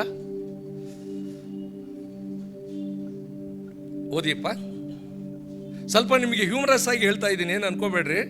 ಯಾಕೆಂದರೆ ಫ್ಯಾಮಿಲಿ ಕಾನ್ಫರೆನ್ಸ್ ಇದು, ಮೆಸೇಜ್ ಅಲ್ಲ ಇದು, ಇದು ಟೀಚಿಂಗ್ ಇದು. Okay, right. ಹಾಂ ಹಾಂ ನೀನು ನನ್ನನ್ನು ಗಂಡ ಗಂಡ ಅಂತ ಕರಿತೀರಿ, ನೀನು ನನ್ನನ್ನು ಹೆಂಡ್ತಿ ಹೆಂಡ್ತಿ ಅಂತ ಕರಿತೀರಿ. ಅದು ಕರೆಕ್ಟು, ಸರಿ. ಹಾಂ ಹಾಂ ಹಾಂ ಹಾಂ ಹಾಂ ಹಾಂ ಇಷ್ಟೇ. ತೊಳೆಯುವ ಹಂಗಿನಲ್ಲಿದ್ದೀರಿ ಅಂತ ಮಾದರಿ ತೋರಿಸಿದ್ದೀನಿ ಬೈಬಲ್ನಲ್ಲಿ. ಅದು ನಿಮ್ಮದು ಇದಿದೆ, ಟ್ಯಾಬ್ನಲ್ಲಿ ಓದ್ತಾ ಇದ್ದೀರಲ್ಲ, ಬೈಬಲ್ನಲ್ಲಿ ಹಂಗು ಅಂತ ಇದೆ. ಕನ್ನಡ ಬೈಬಲ್ ಯಾರ ಹತ್ರ ಇದೆಯಾ? ಇಲ್ಲೇ ಇದೆಯಲ್ಲ. ಕರ್ತನು ಗುರು ಆಗಿರುವ ನಾನು ನಿಮ್ಮ ಕಾಲುಗಳನ್ನು ತೊಳೆದಿರಲಾಗಿ ನೀವು ಸಹ ಒಬ್ಬರ ಕಾಲನ್ನು ಒಬ್ಬರು ತೊಳೆಯುವ ಹಂಗಿನವರಾಗಿದ್ದೀರಿ. ಹಂಗು ಅಂದ್ರೇನು ಭರತ? ಅಲ್ಲ, ತೀರ್ಸಕ್ಕಾಗದೇ ಇರೋದು. ಸಾಲ ಆದರೆ ತೀರಿಸ್ಬೋದು, ಹಂಗು ಅಂತ ಅಂದರೆ ತೀರ್ಸಕ್ಕಾಗಲ್ಲ. ಒಂದೊಂದ್ಸಲ ಯಾರಾದ್ರೂ ಅಂತಾರೆ ಅನ್ಕೋ, ಭರತ ನೀನು ನನ್ನ ಹಂಗಿನಲ್ಲಿದೆಯೋ, ತೀರ್ಸಕ್ಕಾಗಲ್ಲ. ಕೆಲವರೆಲ್ಲ ಹೇಳ್ತಾರೆ, ಹಿರಿಯರು. ಕರೆಕ್ಟಾಗಿ ಕೇಳಿಸ್ಕೊಂಡಿದ್ದೀರ? ಹಂಗು ಅಂದರೆ ತೀರ್ಸಕ್ಕಾಗದೇ ಇರುವಂಥದ್ದು. ಅಂದರೆ ಯಾವಾಗಲೂ ಕಾಲು ತೊಳಿತಾನೆ ಇರಬೇಕಿನ್ನ, ಲೈಫ್ ಟೈಮ್ ಟಿಲ್ ಡೆತ್. ಅದು ದೇವ್ರು ಹೇಳಿರೋದು ಮಾತು. ಹಂಗೆ ಗಂಡ ಹೆಂಡತೀರು ಕಾಲು ತೊಳ್ಕೊಳ್ಳೋದು ಮಾತ್ರ ಅಲ್ಲ. ಇವಾಗಿನ ಕಾಲದಲ್ಲಿ ಗಂಡ ಹೆಂಡ್ತೀರು ಕಾಲು ತೊಳ್ಕೊ ಅಂದ್ರೆ ಏನು ಮಾಡ್ತಾರೆ ಗೊತ್ತಾ? ಕಾಲೇ ಕಡ್ದು ಬಿಸಾಕ್ತಾ ಇದ್ದಾರೆ. ಕಾಲು ಕಡ್ದು ಬಿಸಾಕ್ಬಿಟ್ರೆ ಕಾಲೇ ಇಲ್ಲದಂಗೆ ಅವ್ರು. ಅದು ಮಾತಿನಲ್ಲಿ, ಕತ್ತಿ ಅಲ್ಲ, ಕೊಡ್ಲಿ ಅಲ್ಲ, ಮಾತಿಂದೇ ಕೊಡ್ಲಿ ಇರುತ್ತೆ, ಮಾತಿಂದೇ ಕತ್ತಿ ಇರುತ್ತೆ. ಯಾಕಂದರೆ ಗಂಡ ಹೆಂಡತಿರು ಯಾವತ್ತಿಗೂ ಕೂಡ ಸೇವೆ ಮಾಡ್ಕೊಳ್ಳೋ ಮನಸ್ಸಿರ್ಬೇಕೇ ಹೊರತು, ಗಂಡನಿಗೆ ಇವಾಗ ಉದಾಹರಣೆಗೆ ಆಫೀಸಿಂದ ಬರ್ತಾನೋ, ಕೆಲಸ ಮಾಡ್ಕೊಂಡು ಗಾರೆ ಕೆಲಸನೋ ಯಾವುದೋ ಒಂದು ಕೆಲಸ ಮಾಡ್ಕೊಂಡು ಸುಸ್ತಾಗಿ ಮನೆಗೆ ಬಂದಾಗ ಹೆಂಡತಿ ಏನು ಮಾಡಬೇಕು? ಬಂದ್ರ, ಯಾಕೆ ಲೇಟಾಗಿ ಬಂದೆ? ಏನು ಇಷ್ಟೊತ್ತು? ಎಲ್ಲಿಗೋಗಿದ್ದೆ ನೀನು? ಯಾರ ಹತ್ರ ಮಾತಾಡ್ತಾ ಇದ್ದೆ? ಇವೆಲ್ಲ ಮಾತಾಡಿದ್ರೆ ಗಂಡನಿಗೆ ಏನಾಗುತ್ತೆಪ್ಪ? ಬೇಜಾರಾಗುತ್ತೆ ಅಲ್ವಾ? ಇನ್ನು ನೆಕ್ಸ್ಟ್ ನಿಮ್ಮ ಹೆಂಡತಿ ಮುಖ ನೋಡೋಕೆ ಇಷ್ಟ ಆಗುತ್ತಾ? ಅಪ್ಸರೆಯಾಗಿ ಬಂದ್ರೂ ನೋಡಲ್ಲ, ಸುರಸುಂದರಿಯಾಗಿ ಬಂದ್ರೂ ನೋಡಲ್ಲ. ಯಾಕೆಂದರೆ ಮಾತಿನಲ್ಲಿ ಅಲ್ವಾ? ನಾನು ಚಿಕ್ಕವನಿರುವಾಗ ಒಂದು ಪಾಠ ಕಲ್ತಿದ್ದೆ, ಮುದ್ದಣ ಮನೋರಮೆಯರ ಸಲ್ಲಾಪ ಅಂತ. ಅದು ಬೇಕಿವಾಗ. ಮುದ್ದಣ ಅನ್ನುವಂಥವನು ಹೊರಗೆ ಹೋಗಿ ಜಮೀನು ಕೆಲಸ ಮಾಡ್ಕೊಂಡು ಬರ್ತಿದ್ದಂಗೆ ಆತನ ಹೆಂಡತಿ ಮನೋರಮೆಯು ಕಾಯ್ತಾ ಇರ್ತಾಳಂತೆ ಬಾಗಿಲತ್ರ. ಆತನಲ್ಲಿ ಬಂದು ನೇಗಿಲಲ್ಲಿಟ್ಟು ಒಳಗಡೆ ಬರ್ತಿದ್ದಂಗೆ ಹೋಗಿ ನಗುಮುಖದಿಂದ ಬರ್ರಿ ನಿಮಗೋಸ್ಕರ ಕಾಯ್ತಾ ಇದ್ದೇನೆ, ಬರ್ರಿ. ಈಗಿನ ಕಾಲದ ಹೆಂಡ್ತಿರು ಬಂದ ಇವನು ಕಳ್ಳನ್ ನೋಡ್ದಂಗೆ ನೋಡ್ತಾರೆ. ಇದು ಫ್ಯಾಮಿಲಿ ಅಲ್ರಿ ಇದು. ಆಕೆ ನೋಡು ಕರ್ಕೊಂಡು ಬಂದು ಒಳಗಡೆ ಸಮಾಧಾನವಾಗಿ ಮಾತನಾಡಿಸಿ ಅವನು ಕಷ್ಟ ಎಲ್ಲ ಮರ್ತೋಗ್ಬಿಡ್ತಾನೆ. ಅವಾಗ ಆ ಮಾತುಗಳಿಗೆ ಬಾಸ್ ಹತ್ರ ಬೈಸ್ಕೊಂಡಿದ್ದು ಮರ್ತೋಗ್ಬಿಡ್ತಾನೆ. ಕರೆಕ್ಟಾ? ಹೆಂಡತಿ ಮಾತು ಕೇಳಿಸ್ಕೊಂಡು, ಹೆಂಡತಿ ಕಂಫರ್ಟರ್ ಆಗಿರಬೇಕು. ಸಹಕಾರಿಣಿ ಅಂತ ಏನಕ್ಕೆ ಇಟ್ಟಿರೋದು? ನೀನು ಅವನಿಗೆ ಸಹಾಯ ಮಾಡಬೇಕು. ಅವನ ಕಷ್ಟದಲ್ಲಿ, ದುಃಖದಲ್ಲಿ, ನೋವಿನಲ್ಲಿ, ಪ್ರತಿಯೊಂದರಲ್ಲೂ ಕೂಡ ಸಹಾಯ ಇರಬೇಕು. ಹಾಗಾದರೆ ನೀವು ಸೇವೆ ಮಾಡಿಕೊಳ್ಬೇಕು. ಆಗ ಏನೋ ಒಂದು ನೀರು ಕೊಡೋದು, ಕಾಫಿ ಕೊಡೋದು, ಅಥವಾ ಏನೋ ಒಂದು ತಮಾಷೆ ಮಾಡೋದು, ಅವನಲ್ಲಿರುವಂಥ ದುಃಖನೆಲ್ಲ ಅಥವಾ ಪೇಯ್ನೆಲ್ಲ ಏನು ಮಾಡಬೇಕಮ್ಮ? ಏನು ಮಾಡ್ತೀಯ ನನಗೆ ಗೊತ್ತಿಲ್ಲ, ನಿನ್ನ ಗಂಡನಿಗೆ ಗೊತ್ತು. ಆ ಅಪ್ಪನೇ ಹೇಳಬೇಕು, ಇಲ್ಲಪ್ಪ ಅಷ್ಟೇ ನನ್ನನ್ನು ತುಂಬ ಚೆನ್ನಾಗಿ ಅಂದರೆ ಇದಿರ್ಬೇಕ್ರಿ. ಇದು ಕುಟುಂಬದಲ್ಲಿ ಇಂಥವಿರಬೇಕು. ಇವೇ ಸಾಮರಸ್ಯ ಅಂತ ಹೇಳ್ತಾರೆ. ಸಾಮರಸ್ಯ ಅಂದರೆ ಏನು ಗೊತ್ತಾ? ಸರಿಗಮ ಪದ ನಿಸ, ಅದೇ ಸಾಮರಸ್ಯ. ಸಾಮರಸ್ಯ ಅಂತಂದರೆ ಕೀಬೋರ್ಡ್ಗೆ 7 ಕಾರ್ಡ್ಸ್ ಇರುತ್ತೆ ಇಲ್ವ, ಎಲ್ಲೋದ್ರು ಇದ್ದೇ ಇರುತ್ತಲ್ಲ. ಸರೇ ಗ ಮ ಪದ ನೀ ನೀ ನೀ. ಕರೆಕ್ಟಾ? ಈ ಕಾರ್ಡ್ಸ್ ಕರೆಕ್ಟಾಗಿ ಗೊತ್ತಾಗ್ಬಿಟ್ರೆ ಎಂಥ ಹಾಡಬೇಕಾದ್ರೂ, ಏನೇ ಕಷ್ಟ ಬಂದ್ರೂ ಫ್ಯಾಮಿಲಿನಲ್ಲಿ ಹಾರ್ಮೋನಿಯಸ್ ಲೈಫ್. ಹಾರ್ಮೋನಿ, ಹಿಂದಿನ ಕಾಲದಲ್ಲಿ ಹಾರ್ಮೋನಿ ಬಯಸ್ತಾ ಇದ್ರಲ್ಲ, ಹಾರ್ಮೋನಿಯಸ್ ವೈಫ್ ಆ್ಯಂಡ್ ಹಸ್ಬೆಂಡ್ ಆಗಿರ್ತಾರೆ. ಇಲ್ಲ ಅಂತಂದರೆ ನಿಮ್ಮ ಫ್ಯಾಮಿಲಿನಲ್ಲಿ ಸುಖ ಇರಲ್ಲ, ಸಂತೋಷ ಇರಲ್ಲ. ಮದುವೆ ಯಾಕೆ ಮಾಡ್ಕೊಂಡ್ರು ಅಂತ ಗೊತ್ತೇ ಇರಲ್ಲ. ಭಾಳ ಜನರಿಗೆ ಮದುವೆ ಯಾಕೆ ಮಾಡ್ಕೊಂಡ್ವಿ, ನಿನ್ನ ಹೆಸರೇನಮ್ಮ? ಸುಹಾಸಿನಿ. ನಿನ್ನ ಹೆಸರು ಜೀವನ. ಸುಹಾಸಿನಿ, ಯಾಕೆ ಮದುವೆ ಮಾಡ್ಕೊಂಡ್ವಿ ಕಣೆ? ಏನೋ ಜೀವನ, ನನಗೆ ಗೊತ್ತಿಲ್ಲ, ನನ್ನ ಜೀವನನೇ ಹಾಳಾಗೋಯ್ತು. ಇದಲ್ಲ, ಇದಕ್ಕೆಲ್ಲ ಮದುವೆ ಮಾಡ್ಕೊಳ್ಳೋದು. ಸುಖ, ಸಂತೋಷ, ನೆಮ್ಮದಿ, ಆನಂದ, ಕೊನೆ ತನಕ ಹಚ್ಚ ಹಸಿರಾಗಿ ಎವರ್ ಗ್ರೀನ್ ಫ್ಯಾಮಿಲೀಸ್ ಆಗಿರಬೇಕು. ನೀವು ಫಲ ಕೊಡಬೇಕು. ಅದಕ್ಕೆ ದೇವರು ನಿಮ್ಮನ್ನು ಗಂಡ ಹೆಂಡ್ತಿರು ಮಾಡಿರೋದು. ಒಳ್ಳೆ ಒಳ್ಳೆ ಫಲ ಕೊಡಬೇಕು. ಗುಡ್ ಫ್ರೂಟ್ಫುಲ್ ಲೈಫ್ ಇರಬೇಕು ನಿಮಗೆ. ಹಾಗಾದರೆ ಹಾರ್ಮೋನಿಯಸ್ ಲೈಫ್. ಗಂಡ ಸ, ಹೆಂಡ್ತಿ ರೀ. ಒಂದು ವೇಳೆ ರೇ ಅಂದರೆ ಕೆಟ್ಟೋಯ್ತಲ್ಲಿ. ಹಾಗಾದರೆ ಅಪಸ್ವರ ಬರಬಾರದು. ಟ್ಯೂನ್ ಮಾಡ್ಕೊಂಡ್ಬಿಡ್ಬೇಕು. ಗಿಟಾರ್ನವ್ರು ನೋಡಿ ಹಿಂಗೆ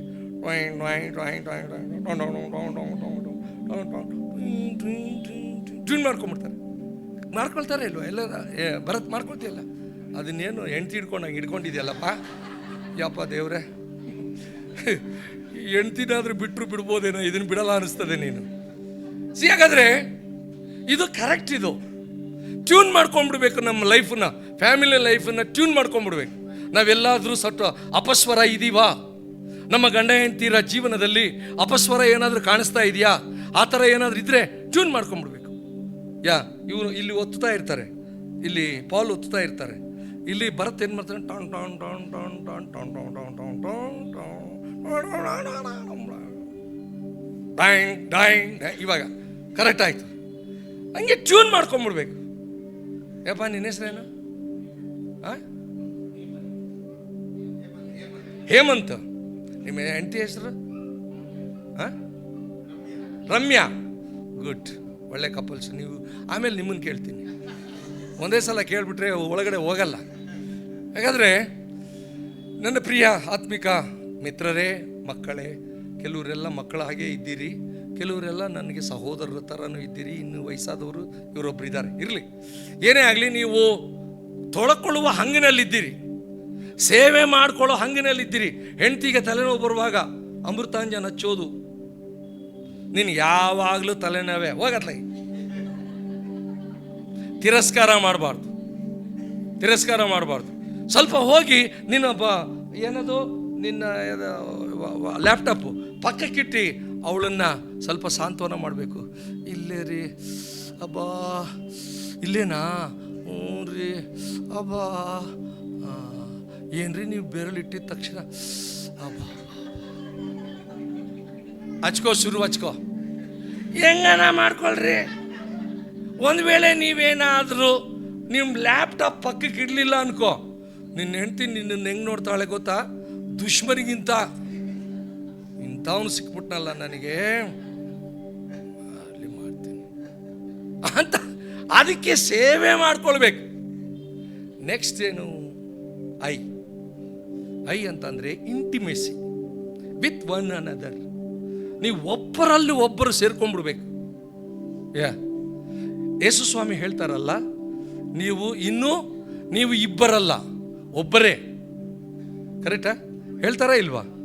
ಈಗ ನೀವು ಆ ಮದುವೆ ಆಗುವಾಗಲೂ ಕೂಡ ಏನು ನೀವಿಬ್ಬರು ಅಲ್ಲ, ನೀವು ಒಬ್ಬರೇ ಅಂತಲೂ ಹೇಳ್ತಾರೆ. ಹಾಗಾದರೆ ನೀವು ಶರೀರಗಳು ಮಾತ್ರ ಎರಡು ಇರುತ್ತೆ, ಬಟ್ ನಿಮ್ಮ ಎಲ್ಲ ಪ್ರತಿಯೊಂದು ಕೂಡ ನಿಮ್ಮ ಒಳಗಡೆ ಸೇರ್ಕೊಂಡ್ಬಿಟ್ಟಿರುತ್ತೆ. ಯೇಸು ಸ್ವಾಮಿ ಅದಕ್ಕೊಂದು ಮಾತು ಹೇಳಿರ್ತಾರೆ. ಯೋಹಾನನ ಸುವಾರ್ತೆ 15ನೇ ಅಧ್ಯಾಯ 1-10 ವಚನಗಳನ್ನು ಓದಿದ್ರೆ ಅಲ್ಲಿ 10 ಸಲ ಯೇಸು ಸ್ವಾಮಿ ಹೇಳ್ತಾರೆ. ಏನಂತ ಹೇಳ್ತಾರೆ ಗೊತ್ತಾ? ಶಿಷ್ಯರನ್ನು ನೋಡಿ, ನೀವು ನನ್ನಲ್ಲಿಯೂ ನನ್ನ ವಾಕ್ಯಗಳು ನಿಮ್ಮಲ್ಲಿಯೂ, ನೀವು ನನ್ನಲ್ಲಿಯೂ ನನ್ನ ವಾಕ್ಯಗಳು ನಿಮ್ಮಲ್ಲಿಯೂ, ನೀವು ನನ್ನಲ್ಲಿಯೂ ನಾನು ನಿಮ್ಮಲ್ಲಿಯೂ ನೆಲೆಗೊಂಡಿದ್ದರೆ, if you are abide in me abide in you. ಏನಪ್ಪ ಅರ್ಥ ಆಯ್ತಾ ನಿಮಗೆ? ಹೆಂಡತಿಯಲ್ಲಿ ಗಂಡ, ಗಂಡನಲ್ಲಿ ಹೆಂಡತಿ ಸೇರ್ಕೊಂಡ್ಬಿಡ್ಬೇಕು ಅವ್ರ ಹೃದಯದಲ್ಲಿ. ಕರೆಕ್ಟಾ? ಅವ್ರ ಹೃದಯದಲ್ಲಿ ನೀನಿರಬೇಕು, ನಿನ್ನ ಹೃದಯದಲ್ಲಿ ಯಾರಿರಬೇಕು ಅಲ್ವಾ? ಒಂದ್ಸಲ ಒಂದು ಆಫೀಸ್ನಲ್ಲಿ ಕೆಲಸ ಮಾಡ್ತಿದ್ದಂತೆ, ಒಂದು ಪಾಸ್ಟ್ ಹತ್ರ ಹೋದ್ನಂತೆ, ಮದುವೆ ಮಾಡಿಕೊಟ್ಟಿರೋ ಪಾಸ್ಟ್ ಹತ್ರ. ಪಾಸ್ಟ್ರೇ ಅಂದಂತೆ.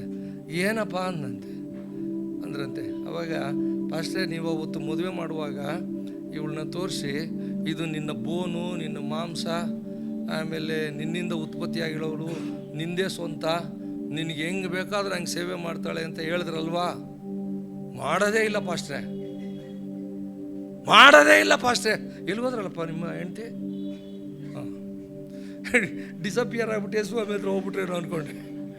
ಹಾಗಾದರೆ ಕಂಪ್ಲೇಂಟ್ ಮಾಡುವಾಗ, ಪಾಸ್ಟ್ರು ಯಾಕಪ್ಪ ಹಂಗೆ ಹೇಳ್ತಿದ್ಯಾ ಅಂತ. ಹೌದು ಪಾಸ್ಟ್ರೇ, ಆಗಾಗಲೇ 3 ಜನ ಮಕ್ಕಳಾಗ್ಬಿಟ್ಟಿದ್ರಂತೆ ಅವ್ರಿಗೆ. ಈ ಮಾತು ಹೇಳೋವಾಗ 3 ಜನ ಮಕ್ಕಳಾದ್ಮೇಲೆ ಈ ಕಂಪ್ಲೇಂಟು. ಯಾಕಪ್ಪ ಅಂತಂದರೆ, ಇಲ್ಲ ಪಾಸ್ಟ್ರೇ, ಇವಳು ನಿಜವಾಗ್ಲೂ ನನ್ನ ಎಲುಬೂ ಅಲ್ಲ, ನನ್ನ ಮಾಂಸನೂ ಅಲ್ಲ. ಮತ್ತು ಯಾರು ಅಂದ್ಕೊಂಡಿದ್ಯಾ? ನನ್ನ ಆಫೀಸ್ನಲ್ಲಿದ್ದಾಳೆ, ಆಫೀಸ್ನಲ್ಲಿದ್ದಾಳೆ. ಹ್ಞೂ ಪಾಸ್ಟ್ರೇ, ಏನು ಅವಳು, ನಾನು ಆಫೀಸ್ಗೆ ಹೋಗ್ತಿದ್ದಂಗೆ ಬ್ರೈಟ್ ಫೇಸು, ಏನೇನೋ ತಂದು ಕೊಡ್ತಾಳೆ, ತಿನ್ರಿ ಅಂತ.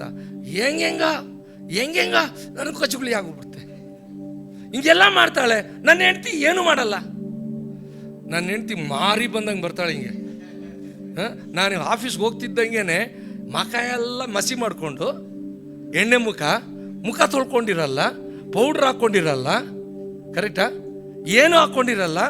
ಅದೇನೋ ನೈಟಿನ ಏನಂತಾರಲ್ಲ, ಆ ನೈಟಿ ದಗಳ ಪಗಳ ನೈಟಿ ಹಾಕ್ಕೊಂಡು ಇಲ್ಲಿವರೆಗೆ ಎಲ್ಲ ಜೋತಾಡ್ಕೊಂಡು ಒಂಥರ ಎಲ್ಲ ಹಿಂಗೆ ಅಂದ್ಕೊಂಡು ಒರೆಸ್ಕೊಂಡು ಎಲ್ಲ ಇದೆ. ಇದನ್ನೇ ತಗೊಂಡು ಸಿಂಬ್ಳನೂ ಒರೆಸ್ಕೊಂಡು ಎಲ್ಲ ಇಟ್ಕೊಂಡು ನಾನು ಮುಂದೆ ಬರ್ತಿದ್ದಂಗೆ ಮಾರಿ ಅಂದಂಗಿರ್ತದೆ ಪಾಸ್ಟ್ರೇ. ನನಗೆ ಅವಳು ನೋಡಿದ್ರೆ ಮನಸ್ಸೇ ಬರಲ್ಲ. ಇದು ಮೆಸೇಜ್ ಅಲ್ಲ, ಫ್ಯಾಮಿಲಿ. ಯಾಕೆ ಅಂತಂದರೆ, ಫ್ಯಾಮಿಲಿ ಕರೆಕ್ಟಾಗಿದ್ದರೆ ಭಕ್ತಿ ಬರುತ್ತೆ, ಆತ್ಮಿಕ ಅಭಿವೃದ್ಧಿ ಆಗುತ್ತೆ. ನಿಮ್ಮ ಫ್ಯಾಮಿಲಿನಲ್ಲಿ ನೀವು ಗಂಡ ಹೆಂಡ್ತಿರು ನಿಮ್ಮ ಪ್ರೀತಿಯ ಐಕ್ಯತೆಯಲ್ಲಿ ಸಮಾಧಾನ ಇರಲಿಲ್ಲ ಅಂದರೆ ನಿಮ್ಮ ಆತ್ಮಿಕ ಜೀವನ ನೆಟ್ಟಿಗಿರಲ್ಲ. ಅದಕ್ಕೆ ಇದು ಕರೆಕ್ಟಾಗಿರ್ಬೇಕು. ಅಲ್ಲೆಲ್ಲೂಯ್ಯ. ಮತ್ತು ವ್ಯಭಿಚಾರನೂ ನಡೆಯಲ್ಲ. ನಿನ್ನ ಹೆಂಡತಿ ಗಂಡನಿಗೆ ಹೆಂಡತಿ ಧರ್ಮ, ನೀವು ಓದಿದ್ರಲ್ಲ, ಧರ್ಮನ ನೆರವೇರಿಸಬೇಕು ನೀವು. ನನ್ನ ಕರ್ತವ್ಯ ಏನು? What's my role towards my husband? ಏನಮ್ಮ, ನಿನಗೆ ಮದುವೆ ಆಗದೆ ಇರೋರಿಗೆ, ಕರೆಕ್ಟಾ? What's my role towards my husband, ಒಂದು ಫ್ಯೂಚರ್ ಹಸ್ಬೆಂಡ್. ನೀನು ಅಷ್ಟೇ, what's my role towards my wife, ಮುಂದೆ ಫ್ಯೂಚರ್ ನಾನು ಹೆಂಗಿರಬೇಕು ಅಂತ ಅರ್ಥ ಮಾಡ್ಕೊಳ್ಬೇಕು. ಈ ಅರ್ಥ ಮಾಡ್ಕೊಳ್ದೇ ಇರೋದ್ರಿಂದ ಫ್ಯಾಮಿಲಿಯಲ್ಲೆಲ್ಲ ಸಮಸ್ಯೆಗಳು ಜಾಸ್ತಿ ಆಗ್ಬಿಟ್ಟಿದೆ ನೋಡಿ. ಅದಕ್ಕೆ ಗಂಡನಿಗೆ ಆಕರ್ಷಣೀಯವಾಗಿರಬೇಕು, ಒಂಥರ ಮ್ಯಾಗ್ನೆಟ್ ಇದ್ದಂಗಿರಬೇಕು. ನಾವು ಸುಮ್ಮನೆ ನಿಮ್ಗೆ ಎಕ್ಸಾಂಪಲ್ ಹೇಳ್ತೀನಿ. ನಮ್ಮ ಹೆಣ್ಮಕ್ಳೆಲ್ಲ ಮನೆಯಲ್ಲಿ ಸ್ವಲ್ಪನೂ ಅಂದವಾಗಿರಲ್ಲ, ಎಲ್ಲ ಮಸಿ ಮುಖ, ಎಣ್ಣೆ ಮುಖ, ಇವೆಲ್ಲ ಹಿಂಗೆ ಒಂಥರ ಇಡಂಬಿ ಥರ, ಗೋಡಂಬಿ ಥರ ಹೆಂಗೆಂಗೋ ಇರ್ತವೆ. ಅದೇ ಬಜಾರ್ಗೆ ಹೋಗೋಣ ಅಂದಿದ ತಕ್ಷಣ ಏನು ಮೇಕಪ್ಪು, ಏನು ಕತೆ, ಏನು ಬಟ್ಟೆ, ಏನು ಕನ್ನಡಿ ಮುಂದೆ ಹಿಂಗೆ ನೋಡ್ಕೊಳ್ಳೋದು. ಏನು ನೋಡಿದ್ದು ಸಿಕ್ಕಾಪಟ್ಟೆ ನೋಡ್ಕೊಳ್ತಾರೆ. ಯಾರಿಗೆ ಅಂದ? ಗಂಡನಿಗೆ ತೋರಿಸ್ಬೇಕಾ ಇಲ್ಲ ಬಜಾರಿಗೆ ತೋರಿಸ್ಬೇಕಾ?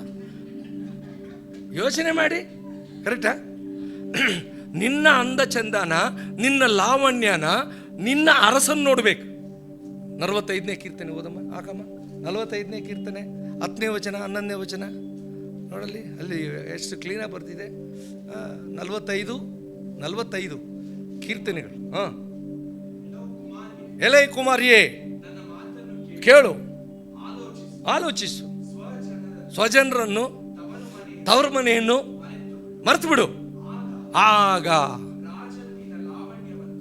ರಾಜನು ನಿಮ್ಮ ಲಾವಣ್ಯವನ್ನು ಅಪೇಕ್ಷಿಸುತ್ತಾನೆ. ಆಮೇಲೆ ಒಡೆಯನು, ಆತನಿಗೆ ಮಾತ್ರ ನಿನ್ನ ಅಂದ ಚಂದ ಎಲ್ಲ ಆತನಿಗೆ ಮಾತ್ರ ಸಂಪೂರ್ಣ ಲಭ್ಯವಾಗಬೇಕು, ಜನರಿಗಲ್ಲ. ಇವತ್ತಿನ ದಿನ ಏನಾಗಿದೆ ಗೊತ್ತಾ ಸಮಾಜ, ಅಲ್ಲಿ ಯಾರಾದರೂ ಹೆಣ್ಮಕ್ಳು ಹೋಗ್ತಾ ಇದ್ರೆ ನೋಡ ಹೆಂಗೆ ಹೋಗ್ತಾಳೆ ಆಂಟಿ, ಇದೆಲ್ಲ ಏನಕ್ಕೆ ಗೊತ್ತಾ? ಇದು ಅವ್ರ ಮನಸ್ಸಿನಲ್ಲಿ ಇವಾಗ ದೆವ್ವದ ಆಲೋಚನೆಗಳು ಬರ್ತಾ ಇದ್ದಾವೆ. ಕಾರಣ ನಾವು ಆಕರ್ಷಣೆ ಹಸ್ಬೆಂಡ್ಗಿರ್ಬೇಕೇ ಹೊರತು ಬೇರೆಯವ್ರಿಗಲ್ಲ. ಅದಕ್ಕೆ ನಮ್ಮ ವ್ಯವಸ್ಥೆ ಕೆಟ್ಟೋಗ್ಬಿಟ್ಟಿದೆ. ಇವತ್ತಂದ್ರೆ ಬಹಳ ಜನರಲ್ಲಿ ದುಃಖ ಇದೆ. ಯಾಕೆಂದರೆ ವೈಫ್ ಆ್ಯಂಡ್ ಹಸ್ಬೆಂಡ್ಗೆ ಇಷ್ಟ ಆಗ್ತಾ ಇಲ್ಲ.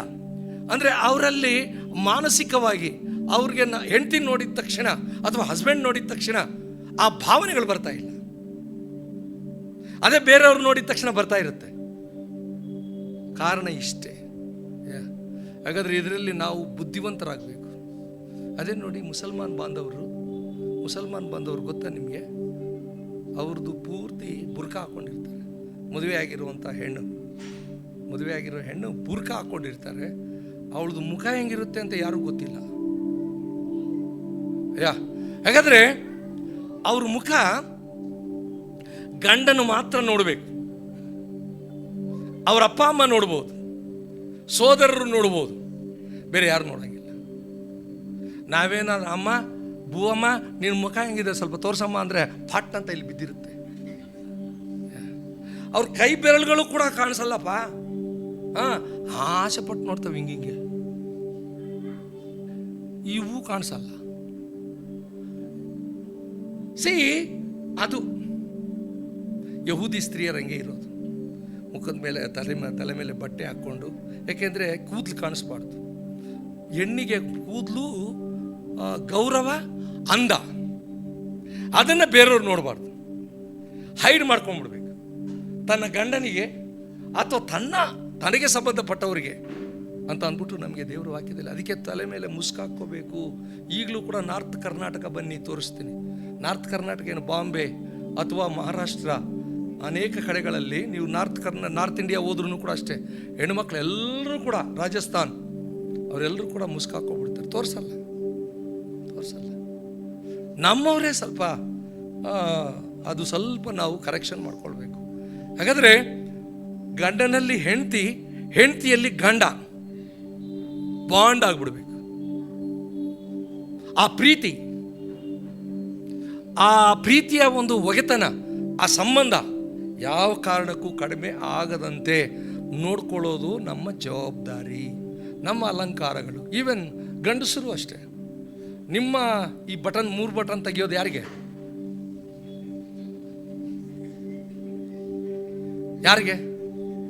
ದಾರಿನಲ್ಲೋಗವ್ರಿಗೆ. ನಿನ್ನ 3 ಬಟನ್ ತೆಗಿಯೋದು ನಿಮ್ಮ ಹೆಂಡ್ತಿಗೆ, ಕರೆಕ್ಟಾ?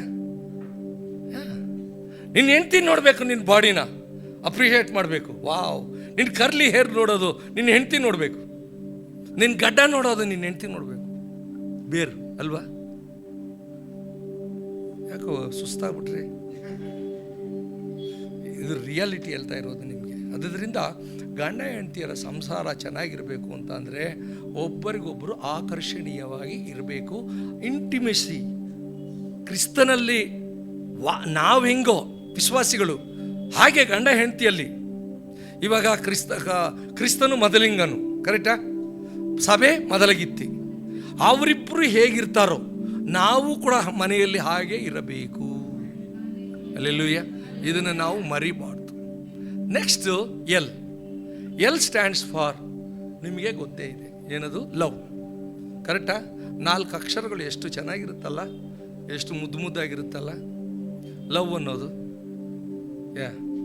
ಈ ಸಮಯದಲ್ಲಿ ನಾನೊಂದು ಮಾತು ಕ್ಲಾರಿಫಿಕೇಶನ್ ಕೊಡ್ತೇನೆ. ಈ ಲವ್ ಅನ್ನೋದು ಮದುವೆಗಿಂತ ಮುಂಚೆ ಮಾಡಬೇಕಾ, ಮದುವೆ ಆದಮೇಲೆ ಮಾಡಬೇಕಾ? ನಿಜ ಅಲ್ಲ? ಕರೆಕ್ಟಾ? ಏನು ಅಣ್ಣ ನಿಮ್ಮ ಹೆಸರೇನು? ಬಲೆ ನಗ್ತಾ ಇದೆಯಾ ಯಾವಾಗಿಂದ? ನಿಮ್ಮ ಹೆಸರು ಇವರು ಅನ್ನದಣ್ಣ. ಮದುವೆ ಆಗೋದಕ್ಕಿಂತ ಮುಂಚೆ ಲವ್ ಮಾಡಬೇಕಾ, ಪ್ರೀತಿ ಮಾಡಬೇಕಾ? ಮುಂಚೆ ಇಲ್ವಾ? ಆಮೇಲೆ ಸಿಕ್ಕಾಪಟ್ಟೆ. ನಿಜನೇ ಅದು. ಬಿಫೋರ್ ಮ್ಯಾರೇಜ್ ಇಲ್ಲ. ಬಿಫೋರ್ ಮ್ಯಾರೇಜ್ ಬೇಕಾದ್ರೆ ಲೈಕ್ ಮಾಡ್ಕೊಳ್ಳಿ, ಬೇಡ ಅನ್ನಲ್ಲ. ಲವ್ಗೂ ಲೈಕ್ಗೂ ವ್ಯತ್ಯಾಸ ಇದೆ. ಲೈಕ್ ಮಾಡಿ ಬೇಕಾದರೆ ಡಿಸ್ಲೈಕ್ ಮಾಡ್ಬೋದು. ಯಾರನ್ನಾದ್ರೂ ಇಷ್ಟಪಡ್ತೀರಿ, ಸಹಜ ಅದು. ಮನುಷ್ಯ ಅನ್ನೋದು ನೋಡ್ತಾರೆ, ನೋಡಿದ ತಕ್ಷಣ ಏನೋ ಸ್ವಲ್ಪ ಲೈಕ್ ಮಾಡ್ತಾರೆ. ಹಂಗಂತ ಹೇಳಿ ಅದು ಲವ್ವರ್ಗೆ ಹೋಗ್ಬಾರ್ದು. ಲವ್ ಅಂತಂದರೆ ಕಮಿಟ್ಮೆಂಟ್. ನಾನು ನಿನ್ನ ಬಿಡಲಾರೆ, ನಿನ್ನನ್ನೇ ಅನುಸರಿಸ್ತೇನೆ, ನಿನ್ನನ್ನೇ ಫಾಲೋ ಮಾಡ್ತೀನಿ ಅಂದಂಗೆ ಅದು ಲವ್ ಮಾಡಬಾರ್ದು. ಲವ್ ಅಂದರೆ ಬಿಫೋರ್ ಮ್ಯಾರೇಜ್ ಏನು ಗೊತ್ತಾ?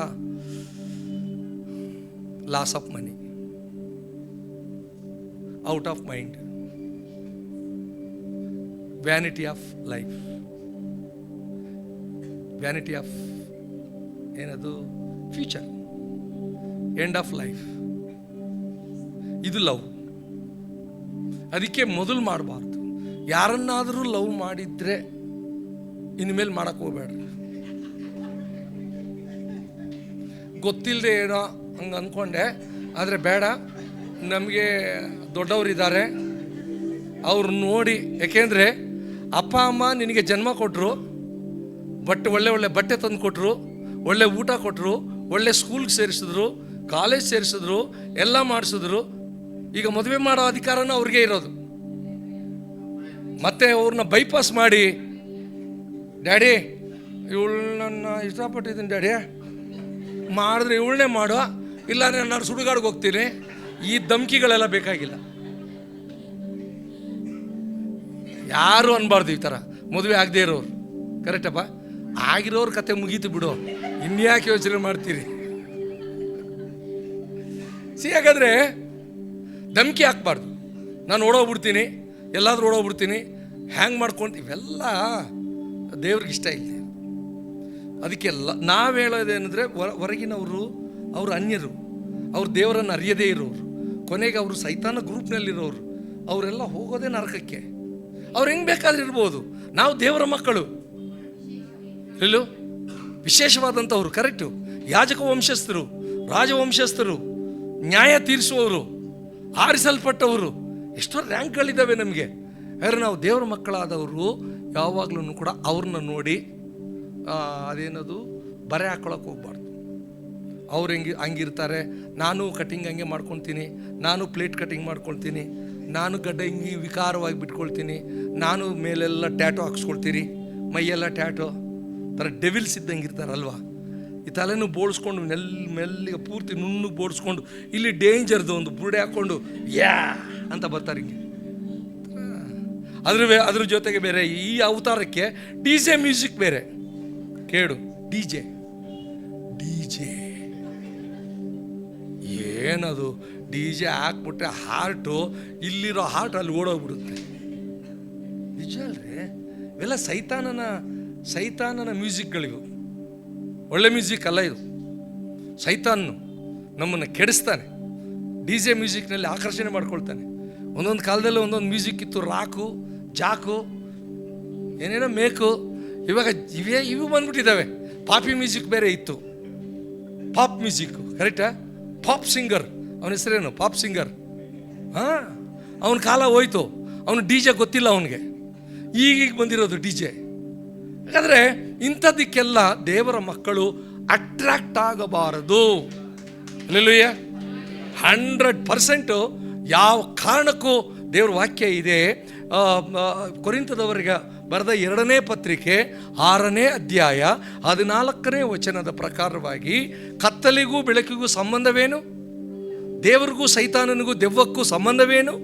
ವಿಶ್ವಾಸಿಗಳಿಗೂ ಅವಿಶ್ವಾಸಿಗಳಿಗೂ ಒಡನಾಟವೇನು? ಕರೆಕ್ಟಮ್ಮ? ಇವೆಲ್ಲ ಹೇಳ್ತಾ ಇದ್ದಾರೆ. ಹಾಗಾದರೆ ನಾವು ಅವರೊಂದಿಗೆ ಸೇರಿ, ಮತ್ತು ಇನ್ನೊಂದು ಇದೇ ವಿಷಯದಲ್ಲಿ ಹೇಳ್ತೀನಿ, ಇದೇ ಟೈಮ್ನಲ್ಲಿ, ವಿಶ್ವಾಸಿಗಳನ್ನೇ ಮದುವೆ ಮಾಡ್ಕೊಳ್ಬೇಕು. ಅಲ್ಲೆಲ್ಲೂಯ್ಯ. ಅವಿಶ್ವಾಸಿಗಳನ್ನು ನೀವು ಮಾಡ್ಕೊಳ್ಬಾರ್ದು. ಮಾಡಿಕೊಂಡ್ರೆ ಅವಿಶ್ವಾಸಿಗಳನ್ನು ಮಾಡಿಕೊಂಡು ಒಂದು ಬೈಬಲ್ನಲ್ಲಿ ಒಬ್ಬನೇನು ಬೇಕಾದಷ್ಟು ಜನ ಇದ್ದಾರೆ. ನಾನು ಒಬ್ಬನು ಮೈಂಡ್ನಲ್ಲಿದೆ. ಯಾರಾದರೂ ಒಬ್ರು ಹೇಳ್ರೆ. ಕರೆಕ್ಟ್. ಸಾಲ್ಮನ್ನು, ಅವನ ಹೆಸರು ಸಂಸೋನು, ಕರೆಕ್ಟಾ? ಇವರೆಲ್ಲ ಏನಾದರು ಅಡ್ರೆಸ್ಗಿಲ್ದಂಗೆ ಹೋಗ್ಬಿಟ್ರು.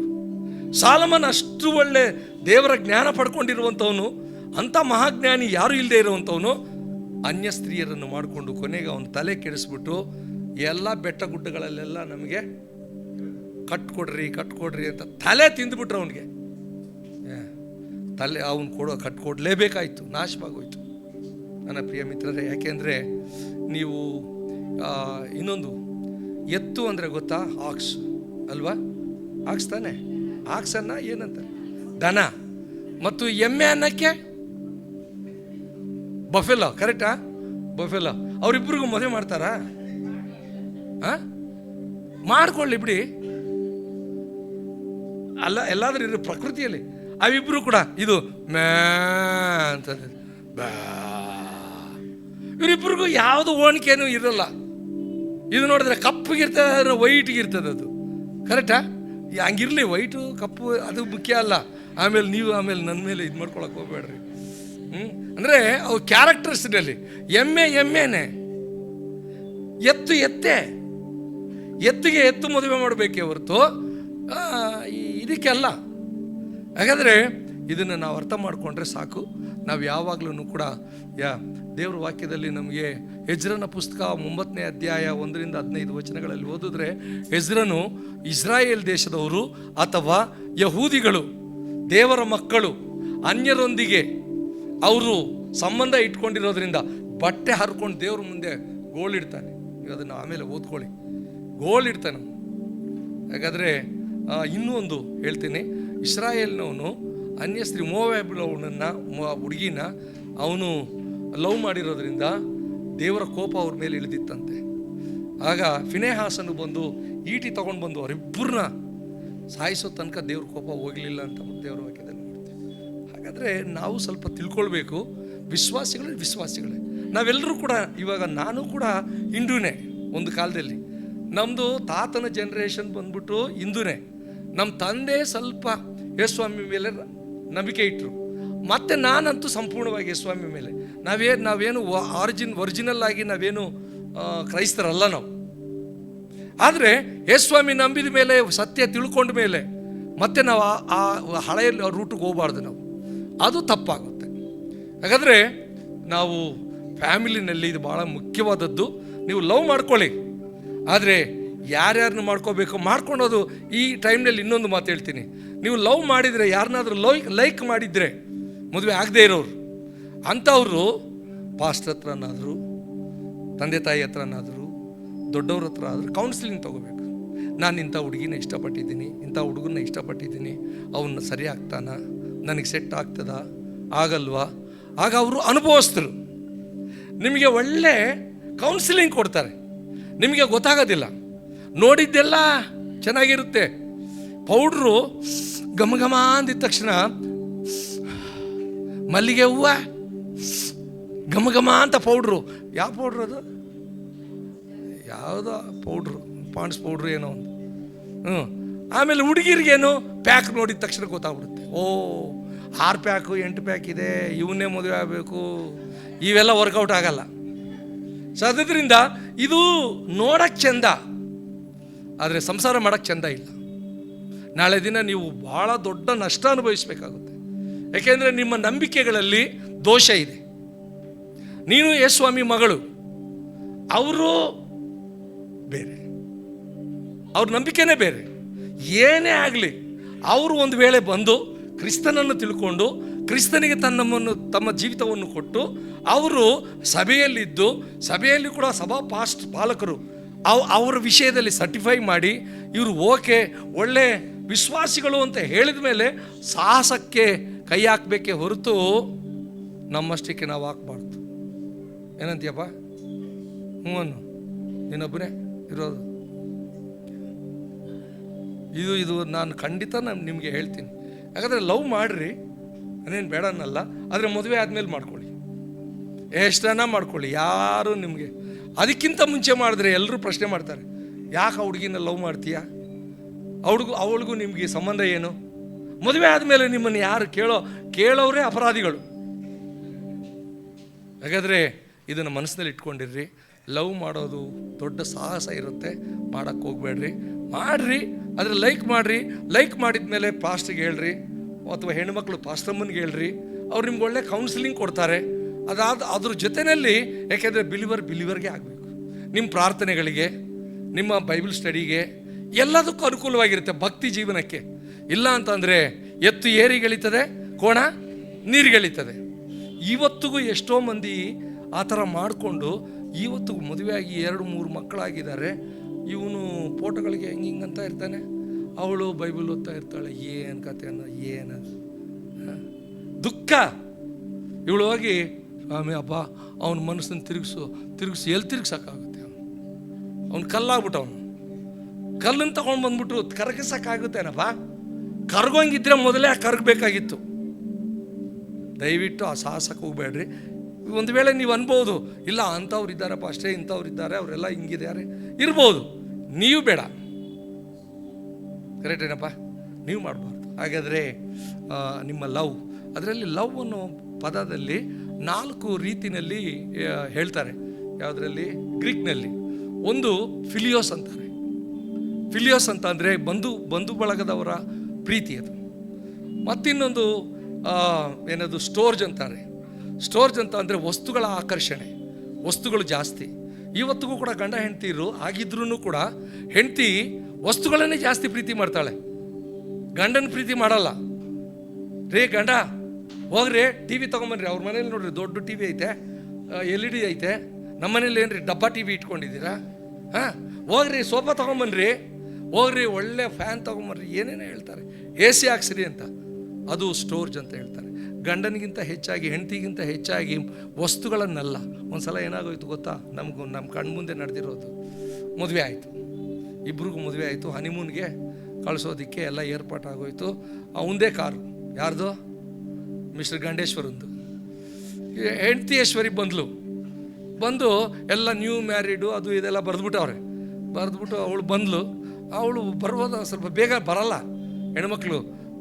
ಒಳಗಡೆ ಬೇಗ ಹೋಗ್ಬೇಕು ಅಂತ ಆಸೆ ಇದ್ರೂ ಜನರ ಮುಂದೆ ತೋರಿಸ್ಕೋಬೇಕಲ್ಲ. ಅಮ್ಮ ಅಮ್ಮ ಅಮ್ಮ, ಅಯ್ಯೋ ತಾಯ, ಮಗಳೇ. ಇವೊಂದು ಡ್ರಾಮಾ, ಡ್ರಾಮಾ ಇದು.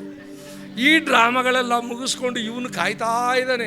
ಮೊದಲೇ ಸಿಡ್ಕ ಇವನು ಕಾಯ್ತಾ ಇದ್ದಾನೆ. ಅನ್ಕೊಂಡು ಇಲ್ಲಿಗೆ ಬರೋದು ಮಾತಾಡೋಗ್ಬಿಡೋದು ಅಮ್ಮನ ಹತ್ರ. ಹೋಗು ಮಗಳೇ ಅಂತ ಕಳಿಸೋದು. ಎಲ್ಲ ಆದಮೇಲೆ ಅವಳೇನು ಮಾಡಿದ್ಲು, ಈ ಡೋರ್ ಕಾರ್ದು ತೆಗೆದ್ಬಿಟ್ಟು ಒಳಗಡೆ ಹೋಗಿ ಕೂತ್ಕೊಂಡ್ಳು. ಅವಳಿಗೆ ಯಾವ ಪ್ರೆಷರ್ನೆಲ್ಲ ಹಾಕೋದು, ಡೋರ್ ಕ್ಲೋಸ್ ಮಾಡೋದು ಗೊತ್ತಿಲ್ಲ. ಅವಳೇನು ಮಾಡಿದ್ಲು, ಜೋರಾಗಿ ಅವ್ರ ಅಪ್ಪನ ಕಾರ್ ಇತ್ತು, ಅದು ಬಂದ್ಬಿಟ್ಟು ತುಂಬ ಓಲ್ಡು, ಅದು ಡೋರ್ ಜೋರಾಗಿ ಹಾಕಿದ್ರೇ ಠಮ್ ಅಂತ ತಂದು. ಇವೊಂದು ಹೊಸ ಕಾರ್, ಇವಳು ಅದೇ ಮನಸ್ಸಿನಲ್ಲಿ ಇಟ್ಕೊಂಡು ಅವ್ರ ಅಪ್ಪನ ಕಾರ್ ತರದ್ದು ಢಕ್ ಅಂತ ಅಂದ್ಬಿಟ್ಟು ಹಾಕ್ಬಿಟ್ಲು. ಅವನ ಪಕ್ಕದಲ್ಲಿ ಪಾಟ್ ಅಂತ ಹೊಡೆದ್ಬಿಟ್ಟು. ಹನಿಮೂನ್ಗೆ ಹೋಗೋ ದಿನ ನಮ್ಮ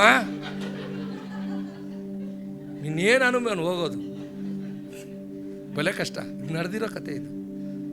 ಎಲ್ಲರೂ ಬಂದ್ಬಿಟ್ಟು ಯಾಕಪ್ಪ ಹಂಗೊಳಿದ್ರೆ, ಮತ್ತೆ ಡೋರ್ ಹಾಕೋದು ಗೊತ್ತಿಲ್ಲ ಇವಳಿಗೆ?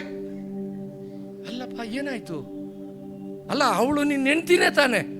ಹೆಂಡ್ತಿ ಅಂದರೆ ನನ್ನ ಕಾರು, ಹೆಂಡ್ತಿಗಿಂತ ಹೆಚ್ಚು ಪ್ರೀತಿ ಮಾಡ್ತೀನಿ ನಾನು ಕಾರು. ಹೆಂಡ್ತಿ ಏನು ಹೋಗ್ಬಿಡ್ರಿ ಬೇಕಾದ್ರೆ, ನನ್ನ ಕಾರ್ ಬಿಡಲ್ಲ. ಇದೇ ಸ್ಟೋರ್ಜ್ ಅಂತಾರೆ, ವಸ್ತುಗಳ ಪ್ರೀತಿ. ಹೆಂಡ್ತಿಗಿಂತ ಗಂಡನಿಗಿಂತ ಹೆಚ್ಚಾಗಿ ಈ ವಸ್ತುಗಳನ್ನು ಪ್ರೀತಿ ಮಾಡಬಾರ್ದು. ದೇವ್ರನ್ನ ಪ್ರೀತಿ ಮಾಡಬೇಕು. ನೆಕ್ಸ್ಟು ನಿಮ್ಮ ಗಂಡನ್ನು, ನಿಮ್ಮ ಹೆಂಡ್ತಿನೋ ಪ್ರೀತಿ ಮಾಡಬೇಕು. ಅಷ್ಟೇ ಇರಬೇಕು. ಸೊ ಹಾಗಾದರೆ ಇದು 3ನೇದು. 4ನೇದು ಎರೋಸ್ ಅಂತಾರೆ. ಎರೋಸ್ ಅಂತಂದರೆ ಕಾಮ ಸಂಬಂಧವಾದ ಪ್ರೀತಿ. ಹೆಂಡ್ತಿರ್ನ ಗಂಡಂದಿರನ್ನ ಪ್ರೀತಿ ಮಾಡೋದು ಆ ಟೈಮ್ನಲ್ಲಿ ಒಂದು 5 ಮಿನಿಟ್ಸ್ 10 ಮಿನಿಟ್ಸ್ ಮಾತ್ರ ಪ್ರೀತಿ ಮಾಡ್ತಾರೆ, ಉಳಿದಿದ್ದೆಲ್ಲ ದೂರ ಇಡ್ತಾರೆ. ಆ ಥರದ್ದು ಪ್ರೀತಿ ಇರಬಾರ್ದು. ನಿಮ್ಮ ಪ್ರೀತಿ ಎವರ್ಗ್ರೀನ್ ಆಗಿರಬೇಕು. ನಿಮ್ಮ ಪ್ರೀತಿ ಸತ್ಯದಲ್ಲಿಯೂ ಕೃತ್ಯದಲ್ಲಿಯೂ ಇರಬೇಕು ಅಂತ ಇದೆ ವಾಕ್ಯದಲ್ಲಿ. ಎಲ್ಲಿದೆ ಅದು? ನಿಮ್ಮ ಪ್ರೀತಿ ಬೈಬಲ್ನಲ್ಲಿದೆ. ಅದನ್ನು ಯಾರು ಹೇಳಬೇಕು? ನಾನಿದ್ದೀನಲ್ಲ. ಯೋಹಾನನ ಪತ್ರಿಕೆ ಮೊದಲನೇ ಯೋಹಾನನ ಪತ್ರಿಕೆ 3ನೇ ಅಧ್ಯಾಯ 23ನೇ ವಚನ ನೋಡ್ರಿ.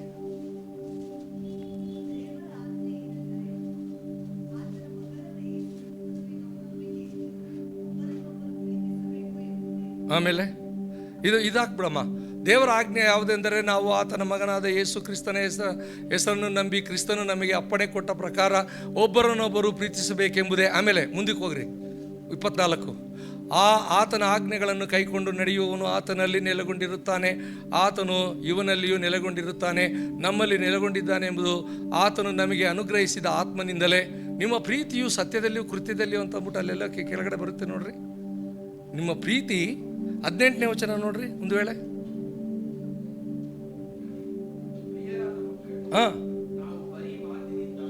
18ನೇ ವಚನ, ಬರೀ ಬಾಯಿ ಮಾತಿನಿಂದ ಅಲ್ಲ, ಕೃತ್ಯದಲ್ಲಿ ಸತ್ಯದಲ್ಲಿ ತೋರ್ಬೇಕು. ಬರೀ ಲವ್ ಅನ್ಕೊಂಡಿರೋದಲ್ಲ.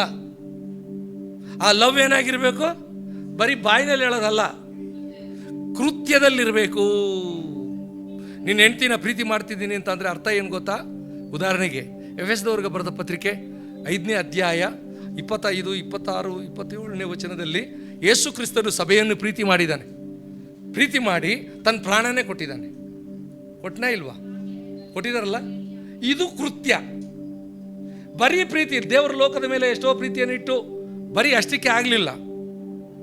ತಾನೇ ಮಾನವನಾಗಿ ಬಂದು ನಮ್ಮೆಲ್ಲರ ಪಾಪಗಳನ್ನು, ಅಂದರೆ ಎದುರುಗಡೆ ಇರುವಂಥ ನಿಮ್ಮ ಸ್ಪೋಸ್ ಅದ್ರ ತಪ್ಪುಗಳನ್ನೆಲ್ಲ ನಿನ್ನ ಮೇಲೆ ಹೊತ್ತುಕೊಂಡು, ಗಂಡನಾದವನು ಹೆಂಡತಿಯ ತಪ್ಪುಗಳನ್ನು ತಲೆ ಮೇಲೆ ಹೊತ್ತುಕೊಂಡು ಒಪ್ಕೊಳ್ತಾ ಏನದು ಹೆಂಡತಿ ತಪ್ಪುಗಳನ್ನು ಒತ್ಕೊಳ್ಬೇಕು. ಬರೀ ಬಾಯಿ ಮಾತಿನಿಂದನೇ ಐ ಲವ್ ಯು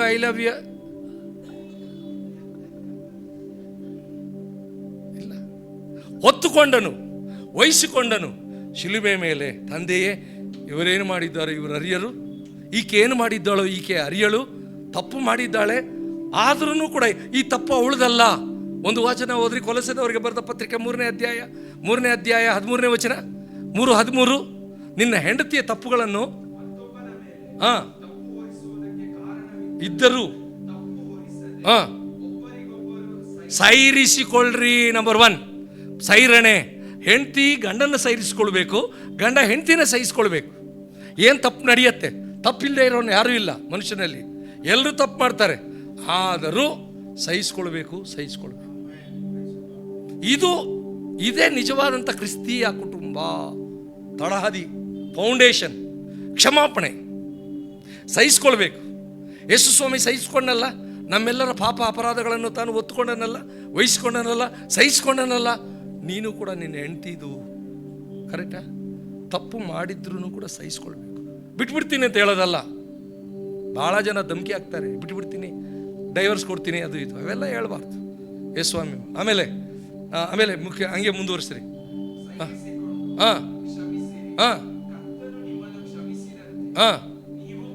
ಆಮೇಲೆ ಧರಿಸಿಕೊಳ್ಳಿರಿ. What a wonderful statement. ಇದು ಗಂಡ ಹೆಂಡತಿಯರಿಗೆ ಬೇಕು. ಈ ಎಜುಕೇಷನ್ ಇರಬೇಕು. ಫ್ಯಾಮಿಲಿನಲ್ಲಿ ತಪ್ಪುಗಳು ನಡೆಯುತ್ತೆ, ಅವುಗಳನ್ನು ಸಹಿಸ್ಕೊಳ್ಬೇಕು, ಸೈರಿಸಿಕೊಳ್ಳಬೇಕು, ತಪ್ಪು ಹೊರಿಸಬಾರ್ದು. ಈ ಗುಣ ಯಾರ ಹತ್ರ ಇದೆ ಗೊತ್ತಾ? 103ನೇ ಕೀರ್ತನೆ 9ನೇ ವಚನ ಓದ್ರಿ. 103ನೇ ಕೀರ್ತನೆ 9ನೇ ವಚನ. ಈ ಗುಣ ಯಾರ ಹತ್ರ ಇದೆ ಅಂತ ಅಂದರೆ,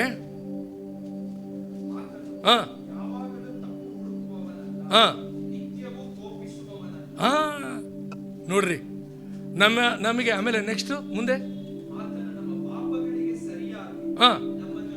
ಶಿಕ್ಷೆನೂ ಕೊಡಲಿಲ್ಲ, ದಂಡಿಸಲಿಲ್ಲ, ಖಂಡಿಸಲಿಲ್ಲ. ಗಂಡ ಹೆಂಡ್ತಿರು ಇದು ಕಲಿಬೇಕು. 8ನೇ ವಚನ ಓದಿದ್ರೆ ಆತನು ದಯಾಳುವು, ಪೂರ್ಣ ಪ್ರೀತಿಯುಳ್ಳವನು ಮತ್ತು ದೀರ್ಘಶಾಂತನು. ಇವೆಲ್ಲ ಇದ್ದಾವೆ, 8 ಕ್ಯಾರೆಕ್ಟರ್ಸ್ ಇರುತ್ತೆ ಅಲ್ಲಿ.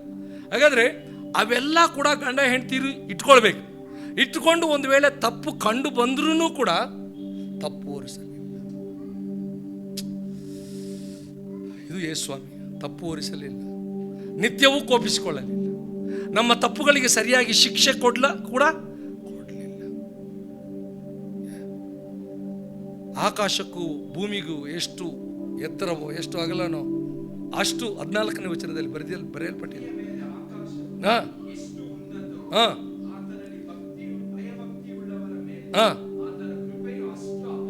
ಅಪಾರವಾಗಿದೆ. ಆ ಅಪಾರವಾದ, ಹೊಡೀರಿ ಚಪ್ಪಾಳೆ, ಯಾರೋ ಹೊಡಿತಾ ಇದ್ದೀರಿ, ಹೊಡೀರಿ. ಒಬ್ರು ಹೊಡೆದ್ರೆ ಎಲ್ಲರೂ ಹೊಡಿಬೇಕಪ್ಪ. ಒಬ್ರು ಹೊಡಿತಾ ಇದ್ರೆ ಸುಮ್ಮನೆ ಇದ್ರೆ ಅವ್ರಿಗೆ ಬೇಜಾರಾಗುತ್ತೆ, ಮತ್ತೆ ಅವ್ರು ನೆಕ್ಸ್ಟ್ ಹೊಡಿಯಲ್ಲ. ನೋಡಿ, ಆ ಅಪಾರವಾದ ಪ್ರೀತಿ ನಿನ್ನ ಹೆಂಡತಿ ಮೇಲಿರಬೇಕು, ನಿನ್ನ ಗಂಡನ ಮೇಲಿರಬೇಕು. ಕೇಳಿಸ್ಕೊಳ್ತಾ ಇದ್ದೀರಾ ಇಲ್ವಾ? ಈವಾಗಲೇ ಆಶೀರ್ವಾದ ಬರೋದು, ಈವಾಗಲೇ ನಿಮ್ಮ ಕುಟುಂಬಕ್ಕೆ ಈ ರೀತಿ ಇದ್ರೆ. ಹಾಗಾದ್ರೆ ನಿಮ್ಮ ಪ್ರೀತಿ ಕೃತ್ಯದಲ್ಲಿ, ಬರೀ ಬಾಯಿ ಮಾತಿನಿಂದ I love you, I love, ಆಮೇಲೆ ಸಿಟ್ಟು ಬಂದಾಗ ಮಹಿಷಾಸುರ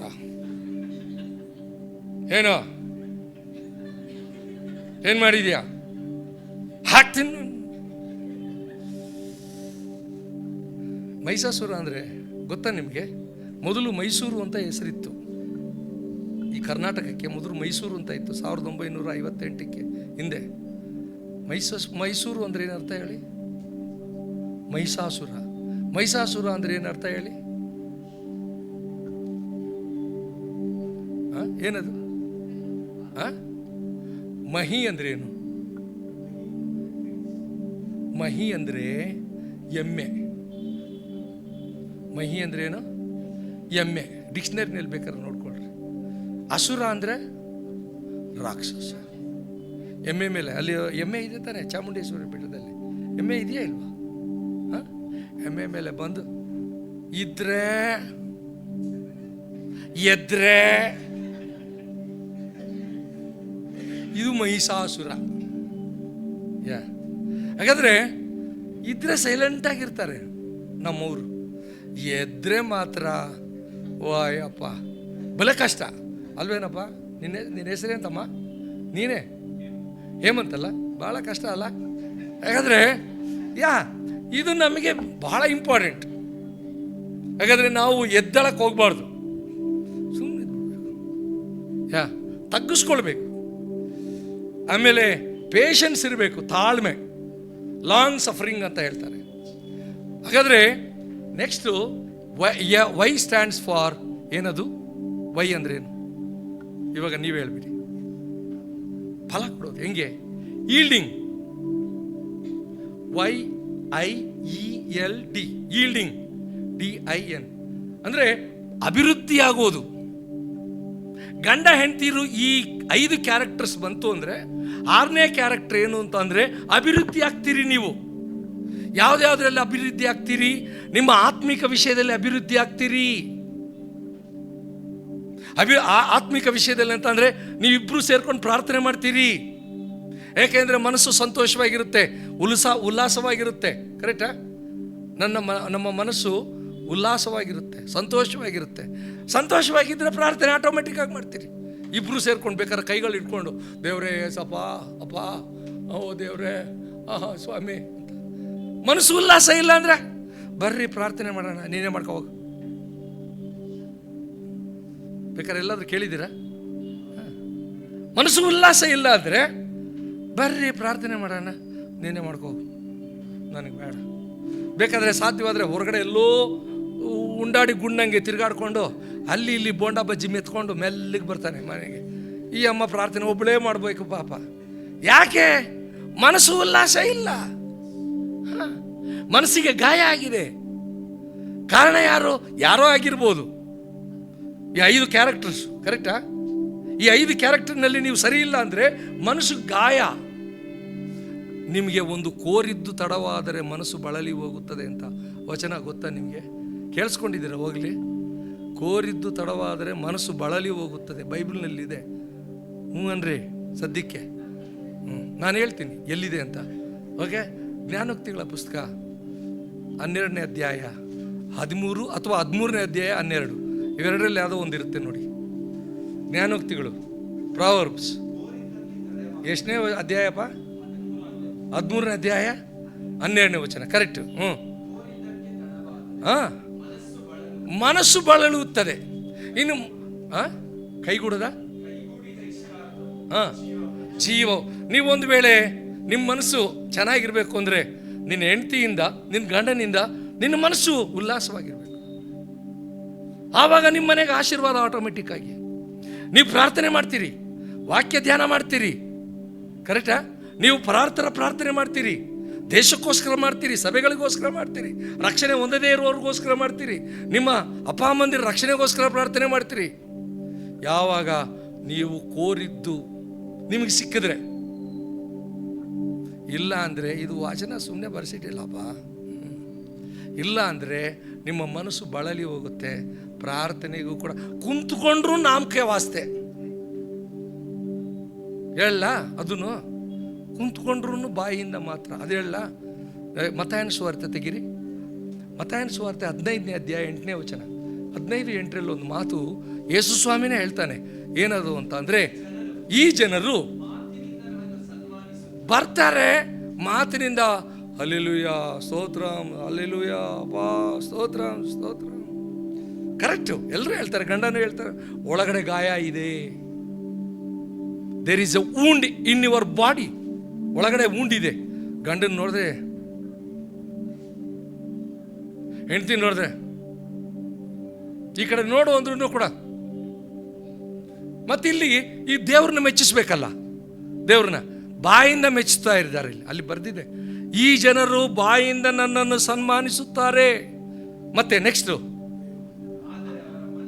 ಅವರ ಮನಸ್ಸು ದೂರವಾಗಿದೆ. ಕಾರಣ ಏನು ಗೊತ್ತಾ? ರಾತ್ರಿಯಲ್ಲಿ ಜಗಳ, ಗಂಡ ಹೆಂಡ್ತೀರಿ ಜಗಳ. ಚರ್ಚಿನಲ್ಲಿ ಆರಾಧನೆ ಮಾಡ್ತಾ ಇದ್ದಾರೆ, ಮನಸ್ಫೂರ್ತಿ ಆರಾಧನೆ ಇಲ್ಲ. ಸುಮ್ಮನೆ ಅದು ಬಾಯ್ಪಾಠ ವಚನದಿಂದ, ಬಾಯ್ಪಾಠದ ಹೊಗಳಿಕೆ, ಆದರೆ ನಿಜವಾದ ಆರಾಧನೆ ಇಲ್ಲ ಇಲ್ಲಿ. ಅದಕ್ಕೆ ಸಭೆ ಅಭಿವೃದ್ಧಿ ಆಗ್ತಾ ಇಲ್ಲ, ಸಭೆಗಳಲ್ಲಿ ಉಜ್ಜೀವನ ನಡೀತಾ ಇಲ್ಲ. ಕಾರಣ ನೀವೇನಾದರೂ ನಿಜವಾಗಿಯೂ ಕೂಡ ಆ ರೀತಿಯಲ್ಲಿ ಇದ್ದರೆ ನಿಮ್ಮಲ್ಲಿ ಉಜ್ಜೀವನ ನಿಮ್ಮಲ್ಲಿ ಬಂದ್ಬಿಡುತ್ತೆ. ಉಜ್ಜೀವನ ಅನ್ನುವಂಥದ್ದು, ರಿವೈವಲ್ ಅನ್ನುವಂಥದ್ದು ಪರ್ಸನಲ್ ಆಗಿ ಬರಬೇಕು. ನಂಬರ್ 1 ಫ್ಯಾಮಿಲಿಯಲ್ಲಿ ಬರಬೇಕು. ನಂಬರ್ 2 ಚರ್ಚಿನಲ್ಲಿ ಬರಬೇಕು. ನಂಬರ್ 3 ಸಮಾಜದಲ್ಲಿ ಬರಬೇಕು ಉಜ್ಜೀವನ. ನಂಬರ್ 4 ನಾವೆಲ್ಲೆಲ್ಲಿ ಇರ್ತೀವೋ ಅಲ್ಲೆಲ್ಲ ಉಜ್ಜೀವನ ಬರಬೇಕು. ಅಲ್ಲೆಲ್ಲೂಯ್ಯ. ಅದಕ್ಕೆ ದೇವರು ಗಂಡ ಹೆಂಡತಿರನ್ನ ಸೃಷ್ಟಿ ಮಾಡಿದ್ದು. ಮನುಷ್ಯನು ಒಂಟಿಗನಾಗಿರುವುದು ಒಳ್ಳೆಯದಲ್ಲ ಅಂತ ತಿಳ್ಕೊಂಡು ಅವನಿಗೆ ಸರಿಬೀಳುವ ಸಹಕಾರಣಿಯನ್ನು ಕೊಟ್ಟನು ದೇವರು. ಅದು ಅವನ ಎಲುಬಿನಿಂದ, ಅವನ ಮಾಂಸದಿಂದ ತೆಗೆದು ಅವನಿಗೋಸ್ಕರ ಡಿಸೈನ್ ಮಾಡಿ ಕೊಟ್ಟನು ದೇವರು. ಆದ್ದರಿಂದ ಆತನು ಸಂತೋಷ ಪಡಬೇಕು, ಈಕೆ ಸಂತೋಷ ಪಡಬೇಕು, ಇಬ್ಬರೂ ಸಮಾಧಾನ ಪಟ್ಕೊಳ್ಬೇಕು. ಇಬ್ಬರೂ ಇದ್ದರೆ ಅಲ್ಲಿ ಉಜ್ಜೀವನ ಇರುತ್ತೆ. ಪರ್ಸನಲ್ ಉಜ್ಜೀವನ ಇರುತ್ತೆ, ಫ್ಯಾಮಿಲಿ ಉಜ್ಜೀವನವೂ ಇರುತ್ತೆ. ಅವರು ಸಭೆಗೆ ಬಂದರೆ ಸಭೆಯಲ್ಲೂ ಕೂಡ ಉಜ್ಜೀವನ ಬರುತ್ತೆ. ನಾವೆಲ್ಲೆಲ್ಲಿದ್ದರೆ ಅಲ್ಲೆಲ್ಲ ಉಜ್ಜೀವನ ಖಂಡಿತ ಬರುತ್ತೆ. ಹಾಗಾದರೆ family very very important. Alleluia.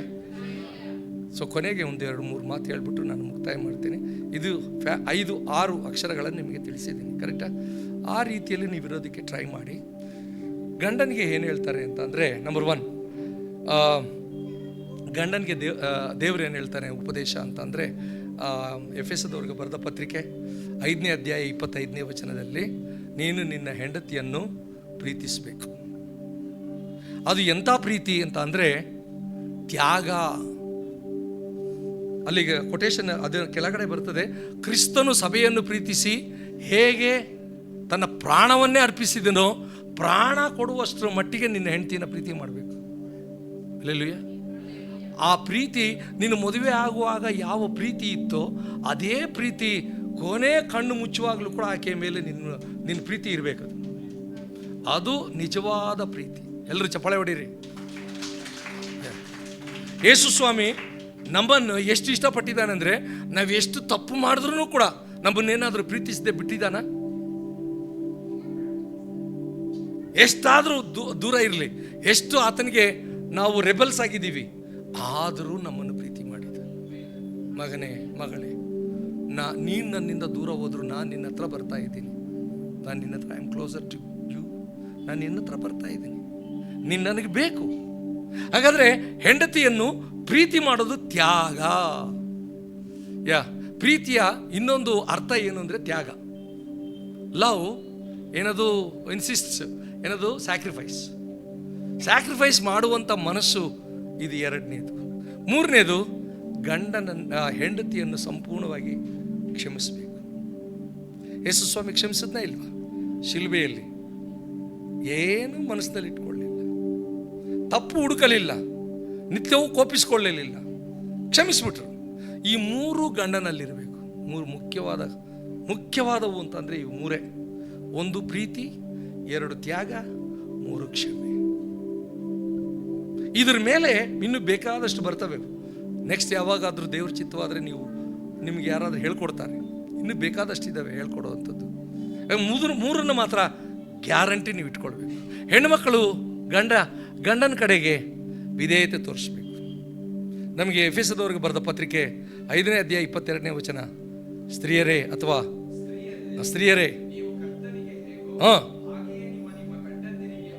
ಅಧೀನ, ಕೀழ்ಪಡಿತ್ತು. ಕರೆಕ್ಟಾ? ಕೀழ்ಪಡಿತ್ತು. ಇವತ್ತಿನ ಹೆಣ್ಣುಮಕ್ಳು ಹಂಗಲ್ಲ. ಏನು ಗೊತ್ತಿಲ್ಲ ನಿನಗೆ, ಬಾಯಿ ಮುಚ್ಚು, ಈ ಕಡೆ ಕೂತ್ಕ, ಬಾಯಿ ಕಡೆ ವಾ, ಇದು ಮಾಡು, ಅದು ಮಾಡು. ಗಂಡನ್ನ ಪಕ್ಕಕ್ಕೆ ದಬ್ಬೋದು ಮಹಾಪಾಪ. ಗಂಡ ಸ್ತ್ರೀಗೆ ತಲೆನೇ ಇಲ್ಲ ಅಂತಂದರೆ ಬಾಡಿ ಏನು ಮಾಡ್ತದೆ? ಅದು ಏನು ಕೆಲಸ ಮಾಡೋಕ್ಕಾಗಲ್ಲ. ಹಾಗಾದರೆ ಪುರುಷನಿಗೆ ಸಂಪೂರ್ಣ ವಿಧೇಯತೆ ತೋರಿಸ್ಬೇಕು. ಅವನು ಏನು ಹೇಳ್ತಾನೋ ಅದನ್ನೆಲ್ಲ ನೀವು ಓದ್ಕೊಳ್ರಿ. 32ನೇ ವಚನ ತನಕ ಓದ್ಕೊಳ್ರಿ. 22ರಿಂದ 32ವರೆಗೂ ಓದ್ಕೊಂಡ್ರೆ ನಿಮಗೆ ಪೂರ್ತಿ ಮಾಹಿತಿ ಇರುತ್ತೆ. ನಮಗೆ ಟೈಮ್ ಇಲ್ಲ, ಓದೋಕ್ಕಾಗ್ತಾ ಇಲ್ಲ. ಹಾಗಾದರೆ ಸಂಪೂರ್ಣವಾಗಿ ಆತನಿಗೆ ಏನು ಹೇಳ್ತಾನೋ ಅದನ್ನು ಮಾಡಬೇಕಷ್ಟೆ. What he says do it. ಒಂದು ವೇಳೆ ನಿಮಗೆ ಇಷ್ಟ ಇಲ್ವಾ ಕೆಲಸ ಮಾಡೋದು, ಮನೆಯಲ್ಲಿ ಏಕಾಂತವಾಗಿರುವಾಗ, ನಿಮ್ಮಿಬ್ಬರ ಪ್ರೀತಿ ಚೆನ್ನಾಗಿರುವಾಗ, ಅಂಥ ಟೈಮ್ನಲ್ಲಿ ಇಂಥದ್ದು ಸ್ವಲ್ಪ ನೋಡ್ರಿ, ರಿಕ್ವೆಸ್ಟ್ ಇರಬೇಕು. ಆರ್ಡ್ರ್ ಮಾಡಬಾರ್ದು. ಪತಿಗೆ ಆರ್ಡ್ರ್ ಮಾಡಬಾರ್ದು, ಹಿಂಗೆ ಮಾಡು, ಹೋಗು. ನಂದೊಂದು ರಿಕ್ವೆಸ್ಟ್. ಎಸ್ತೇರಲ್ಲ ಹಿಂಗೆ ರಿಕ್ವೆಸ್ಟ್ ಮಾಡ್ಕೊಳ್ತಾಳೆ, ಕರೆಕ್ಟಾ? ಆಶ್ವರೋಷನಿಗೆ ಅದನ್ನು ಹೆಂಗೆ ರಿಕ್ವೆಸ್ಟ್, ಓಕೆ ನೋಡಿ ಆ ಥರ ಎಷ್ಟು ಆ ರೀತಿಯಲ್ಲಿ ನಾವು ಹೆಣ್ಣುಮಕ್ಕಳು ಮಾಡಬೇಕು. ನನಗೆ ಹಿಂಗೆ ಅನ್ನಿಸ್ತಾ ಇದೆ, ಪ್ಲೀಸ್ ಸ್ವಲ್ಪ ನೋಡ್ರಿ, ಅಕ್ಸೆಪ್ಟ್ ಮಾಡ್ಕೊಳ್ರಿ. ಈಗಿನ ಕಾಲದ ಹೆಣ್ಣುಮಕ್ಕಳು ಭಾಳ, ಐ ಆಮ್ ಸಾರಿ, ನೀವು ಆ ಥರ ತಪ್ಪು ನೀವಲ್ಲ, ನೀವು ಬಜಾರಿಗಳ ಥರ ಇರ್ತಾರೆ. ನೀವು ತುಂಬ ಒಳ್ಳೆಯವರು. ಬೇರೆಯವ್ರೇ, ಏನು ಸಿಕ್ಕಾಪಟ್ಟೆ ಮಾತಾಡ್ತಾರೆ, ಏನೇನೋ ಮಾತಾಡ್ತಾರೆ, ರಫಾಗಿ ಮಾತಾಡ್ತಾರೆ, ಬಾಯಿ ಮುಚ್ಚು ಅಂತಾರೆ. ನಾನು ಒಂದ್ಸಲ ಒಂದು ಫ್ಯಾಮಿಲಿಗೆ ಪ್ರೇಯರ್ಗಂತ ಹೋಗಿದ್ದೀನಿ. ಅವ್ರು ಏನೇ ಹೇಳ್ತಾ ಇದ್ದಾರೆ, ಗಂಡ ಬಾಯಿ ಮಾಡ, ನೀವು ಏನೋ ತೆರೀತೀನಿ ನಿನ್ಗೆ, ಸುಮಾರು ನೀನು ದಂಪೇಸಿಡಿಯಾ ಅಂದ್ಬಿಟ್ಟ. ಹಿಂಗೆ ಮುಗ್ದಾಯ್ತೀನಿ. ಏನು ಗಂಡ, ಏನು ಹೆಂಡ್ತಿ, ಏನು ಬೈಬಲ್ಲು, ಏನು ಕತೆ ಇದು, ಒಂದು ಎಲ್ಲ. ಗಂಡನಿಗೆ ರೆಸ್ಪೆಕ್ಟ್, ಎಲ್ಲ ವಿಷಯದಲ್ಲೂ ಕೂಡ ರೆಸ್ಪೆಕ್ಟ್ ಕೊಡಬೇಕು. ಎರಡನೇದು, ಗಂಡನನ್ನು ನಂಬಬೇಕು. ಗಂಡ ಹೊರಗಡೆ ಹೋಗಿರ್ತಾನೆ, ಕೆಲಸ ಮಾಡ್ತಾನೆ, 10-15 ಗಂಟೆ ಹೊರಗಡೆ ಇರ್ತಾನೆ, ನಿನ್ನಿಂದ ದೂರ ಇರ್ತಾನೆ. ಪ್ರತಿಯೊಂದಕ್ಕೂ ಅನುಮಾನ ಬೀಳಬಾರ್ದು. ಭಾಳ ಹೆಣ್ಮಕ್ಳು ಅನುಮಾನ ಬಿದ್ದು ರೋಗಿಷ್ಠರಾಗಿ ಮನೆಯಲ್ಲಿ ಅದೇನೋ ಕಾಯಿಲೆಗಳು ಬರ್ತಾವಲ್ಲ, ಅದೇನೇನೋ ಕಾಯಿಲೆಗಳು ಬರ್ತವೆ, ಅಂಥವೆಲ್ಲ ಬರ್ಸ್ಕೊಳಕ್ಕೆ ಹೋಗ್ಬಾರ್ದು. ಅದೇನೋ ದಾರಿನಲ್ಲೋಗ ಬೀದಿನಲ್ಲೋಗ ಮಾರಮ್ಮನ ತಲೆ ಮೇಲೆ ಎಳ್ಕೊಂಡಂಗೆ ಆಗ್ಬಿಡುತ್ತೆ. ಗಂಡನ ಮೇಲೆ ಅನುಮಾನ ಬೀಳಬಾರ್ದು.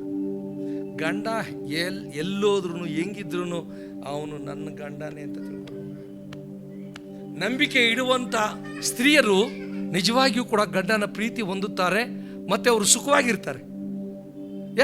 ಒಂದು ವೇಳೆ ಗಂಡನಿಗೆ ಬುದ್ಧಿವಾದ ಬೇಕಾದರೆ ಯೇಸು ಸ್ವಾಮಿಗೆ ಪ್ರಾರ್ಥನೆ ಮಾಡಿ, ದೇವರೇ ನನ್ನ ಗಂಡನ ಮೇಲೆ ದಯೆ ತೋರಿಸು, ನಿನ್ನ ಆತ್ಮನ ಅಭಿಷೇಕ ಇರಲಿ, ಆತನು ಯಾವಾಗಲೂ ನಿನ್ನವನಾಗಿ ಜೀವನ ಮಾಡೋದಕ್ಕೆ ಸಹಾಯ ಮಾಡು, ಅಡ್ಡದಾರಿಗೆ ಹೋಗದಂಗೆ, ಸೈತಾನ್ನ ಕೃತ್ಯಗಳಿಗೆ ಒಳಗಾಗದಂತೆ ಪ್ರಾರ್ಥನೆ ಮಾಡಿರಿ. ನೀವು ನಿನ್ನ ಗಂಡನ್ನ ಕಂಟ್ರೋಲ್ ಮಾಡೋಕ್ಕಾಗಲ್ಲ. ಇನ್ನೂ ಸಿಟ್ಟು ಜಾಸ್ತಿ ಬರುತ್ತೆ ನಿನ್ನ ಮೇಲೆ. ನಿನ್ನ ಗಂಡನಿಗೆ ನೀನು ಮಾತಿಗೂ ಇದು ಅದು ಇದು ಇದು ಅಂತ ಅಂದರೆ ಸಾಕಪ್ಪ ಇವಳು ಸಾವಾಸ ಅಂದ್ಬಿಟ್ಟು ಕೊನೆಗೆ ನಿನ್ನ ಬಿಟ್ಟೇ ಓಡೋಗ್ಬಿಡ್ತಾನೆ ಆಮೇಲೆ. ಅದಕ್ಕೆ ಪ್ರೀತಿಯಿಂದ ಆತನ ಜೊತೆಯಲ್ಲಿ ಪ್ರಾರ್ಥನೆ ಮಾಡು, ಪ್ರಾರ್ಥನೆ ಮಾಡುವ ಹೆಣ್ಣು ಮಕ್ಕಳಾಗಿರಬೇಕು. ಇನ್ನೂ ಹೇಳಬೇಕು ಅಂತ ಐ ಆಮ್ ಸಾರಿ, ನೀವು ಚಿಕ್ಕವರು, ನಿಮಗೆ ನಾನು ಇಷ್ಟು ಕಷ್ಟ ಕೊಡಲ್ಲ. ಬೆಳಗ್ಗೆ 4 ಗಂಟೆಗೆ ಸ್ತ್ರೀಯರು ಪ್ರಾರ್ಥನೆ ಮಾಡಿದ್ರೆ ಒಂದು ರಿವೈವಲ್, ಒಂದು ದೊಡ್ಡ ಅದ್ಭುತಗಳು ನಡೆಯುತ್ತೆ ನಿಮ್ಮ ಮನೆಯಲ್ಲಿ. ನಿಜ ಹೇಳ್ತೀನಿ, ಗಂಡಸರು ಮಾಡೋಕ್ಕಾಗಲ್ಲ. ಯಾಕೆ ಅಂತಂದರೆ ಅವ್ರು ಬೇಕಾದಷ್ಟು ಕೆಲಸಗಳಿರ್ತದೆ ಹೊರಗಡೆ. ಆದರೆ ಹೆಣ್ಣು ಮಕ್ಕಳು ಬೆಳಿಗ್ಗೆ 4 o'clock ಎದ್ದು ನೀವು 6 o'clockವರೆಗೂ ನೀವು ಏನಾದರೂ ಪ್ರೇಯರ್ ಮಾಡಿದ್ರೆ ನಿಮ್ಮ ಮನೆಗಳಲ್ಲಿ ಅದ್ಭುತಗಳು ನಡೆಯುತ್ತೆ. ನಿಮ್ಮ ಪ್ರಾರ್ಥನೆಗಳನ್ನು ದೇವ್ರು ಕೇಳ್ತಾರೆ. ನೀವು ನಿಮ್ಮ ಗಂಡನಿಗೆ ಬುದ್ಧಿವಾದ ಹೇಳೋಕ್ಕಾಗಲ್ಲ, ದೇವ್ರು ಹೇಳ್ತಾನೆ. ಅಲ್ಲೆಲೂಯಾ. ಅದನ್ನು ಕಲ್ತ್ಕೊಳ್ಳಿ. ನಿಮ್ಮ ಮೊದಲನೇದು ವಿಧೇಯತೆ ತೋರಿಸ್ರಿ ಎಲ್ಲ ವಿಷಯದಲ್ಲಿ. Submit your husbands. ಎರಡನೇದು ಬಿಲೀವ್ ಹಿಮ್. ಮೂರನೇದು ಫರ್ಗಿವ್ ಹಿಮ್. ಕ್ಷಮಿಸ್ಬಿಡು. ಕ್ಷಮೆ ಅನ್ನೋದು ಇಬ್ಬರಲ್ಲೂ ಇರಬೇಕು, ಬೋತ್ ಸೈಡ್. ಇಬ್ಬರು ಕ್ಷಮಿಸ್ಕೊಳ್ಬೇಕು. ನೀವು ಒಬ್ಬರನ್ನೊಬ್ಬರು ಯಾವ ತಪ್ಪು ಮಾಡಿದ್ರೂ ಕೂಡ ಮನಸ್ಸಿನಲ್ಲಿ ಇಟ್ಕೊಳ್ಳದೆ ಕ್ಷಮಾಪಣೆ ಕೊಡಬೇಕು. ದೇವರೇ,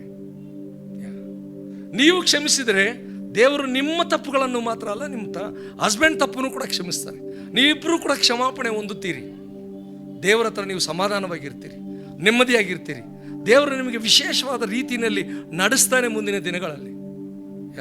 ದೇವ್ರಿಗೆ ಅಸಾಧ್ಯವಾದದ್ದು ಯಾವುದಾದ್ರೂ ಇದೆಯಾ? Is there any impossible for him ಅಂತ ಅಂದ್ಬಿಟ್ಟು ನಾವು ಜೆನೆಸಿಸ್ ಚಾಪ್ಟರ್ 18-14 ನಾವು ನೋಡ್ತೀವಿ. ಯಾವುದೂ ಅಸಾಧ್ಯವಿಲ್ಲ.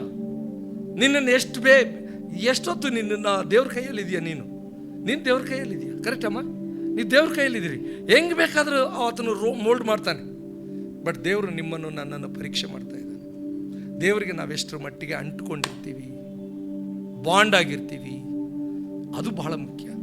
ಹಾಗಾದರೆ ಇದು ಬಹಳ ಇದನ್ನು ಪೆಟ್ರಿಷಿಯಾ ಅಂತ ಅಂದ್ಬಿಟ್ಟು ಹೇಳ್ತಾರೆ, ಅಂದರೆ ಚಿಕ್ಕ ಪರಲೋಕ ಅಂತ. ಚಿಕ್ಕ ಪರಲೋಕ ಆಗಬೇಕು ಅಂತಂದರೆ ನಿಮ್ಮ ಮನೆ ನೀವಿಬ್ಬರೂ ಸೇರ್ಕೊಂಡು ಇವಾಗ ಏನು ಮಾಡಬೇಕು? 3 ಗುಣ. 1 ಪ್ರೀತಿ, 2 ತ್ಯಾಗ, 3 ಕ್ಷಮೆ. ಹೆಂಡತಿ ವಿಧೇಯತೆ, ಎಲ್ಲ ವಿಷಯದಲ್ಲಿ ನಂಬಿಕೆ, ಕ್ಷಮಾಪಣೆ. ಈ ಇಬ್ಬರೂ ಕೂಡ ಪರಿಶುದ್ಧಾತ್ಮನಿಗೆ ಒಪ್ಪಿಸಿಕೊಡಬೇಕು. ಈಗ ನಿಮ್ಮಲ್ಲಿ ಪರಿಶುದ್ಧಾತ್ಮನ ಕಾರ್ಯ ನಡಿಬೇಕು. ಈಗ ನೀವಿಬ್ಬರೇ ನಡೆಸಿದ್ರೆ ಆಗಲ್ಲ. ನಿಮ್ಮಿಬ್ಬರ ಮಧ್ಯದಲ್ಲಿ ಪರಿಶುದ್ಧಾತ್ಮ ಇದು ಒಂಥರ ಟ್ರಯಾಂಗಲ್ ಶೇಪ್ ಹೆಂಗಿರುತ್ತೆ. ಓಕೆ, ಹೋಲಿ ಸ್ಪಿರಿಟ್ ಮೇಲೆ ಇರ್ತಾನೆ, ಗಂಡ ಹೆಂಡತಿ. ಬೋರ್ಡ್ ಇದ್ರೆ ಬರಿಬೋದು, ಇರಲಿ, ನೀವು ಅರ್ಥ ಮಾಡ್ಕೊಳ್ಳಿ. ಗಂಡ ಹೆಂಡತಿ ಇಬ್ಬರೂ ಕೂಡ ಪರಿಶುದ್ಧಾತ್ಮನಿಗೆ ಹತ್ರ ಹೋಗ್ಬೇಕು. ನೋಡಿ, ಇಲ್ಲಿ ಇಷ್ಟು ಗ್ಯಾಪ್ ಇದೆ. ಬರ್ತಾ ಬರ್ತಾ ಬರ್ತಾ ಬರ್ತಾ ಗ್ಯಾಪು ಕಡಿಮೆ ಆಗ್ತಾ ಇದೆ. ಕೊನೆಗೆ ಆ ಪಾಯಿಂಟ್ ಹತ್ರ ಹೋದರೆ ಸಂಪೂರ್ಣವಾಗಿ ಗಂಡ ಹೆಂಡತಿ ಪರಿಶುದ್ಧಾತ್ಮ ದೇವರು ಒಂದೇ ಆಗಿರ್ತಾರೆ. ಆಗ ನಿಮ್ಮ ಪ್ರಾರ್ಥನೆಗಳಿಗೆ ಉತ್ತರ ಸಿಗುತ್ತೆ.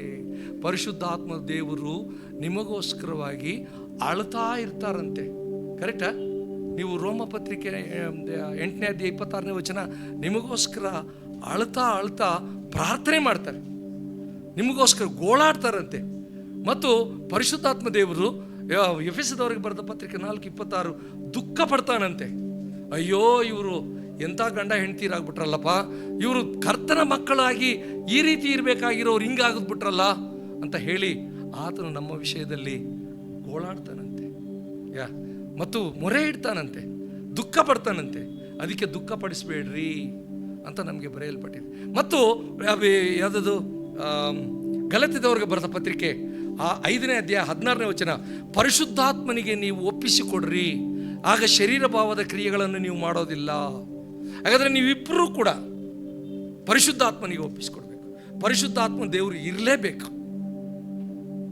ಪರಿಶುದ್ಧಾತ್ಮ ದೇವ್ರನ್ನ ಒಂದು ವೇಳೆ ನೋವು ಮಾಡಿದ್ರೆ ಅವ್ರಿಗೆ ಕ್ಷಮಾಪಣೆನೇ ಇಲ್ಲ ಅಂತ ಯೇಸು ಸ್ವಾಮಿನೇ ಹೇಳಿದ್ದಾನೆ. ಕರೆಕ್ಟಾ? ಯೇಸು ಸ್ವಾಮಿನೇ ಹೇಳಿದ್ದಾನೆ. ಮತ್ತಾಯನ ಸುವಾರ್ತೆ 10ನೇ ಅಧ್ಯಾಯ 31ನೇ ವಚನನೋ ಅಥವಾ 12ನೇ ಅಧ್ಯಾಯ 31ನೇ ವಚನದಲ್ಲೇ ಬರೆಯಲ್ಪಟ್ಟಿದೆ. ಯಾವುದೋ ಒಂದು ನೋಡಮ್ಮ, ಹುಡುಕು. ಪರಿಶುದ್ಧಾತ್ಮನನ್ನು ನೋವುಪಡಿಸಿದವ್ರಿಗೆ ಕ್ಷಮಾಪಣೆ ಇಲ್ಲ. ಹಾಗಾದರೆ 3 ರೀತಿಯಲ್ಲಿ ಗಂಡ, ಹೆಂಡತಿ, ಪರಿಶುದ್ಧಾತ್ಮ, ಈ 3 ಕೂಡ ಟ್ರಯಾಂಗಲ್ ಶೇಪ್ನಲ್ಲಿ. ಎಷ್ಟನೇ ವಚನಮ್ಮ? 32 ಕರೆಕ್ಟಾ? ನೋಡಿ ಹಾಕಿದ್ದಾರೆ.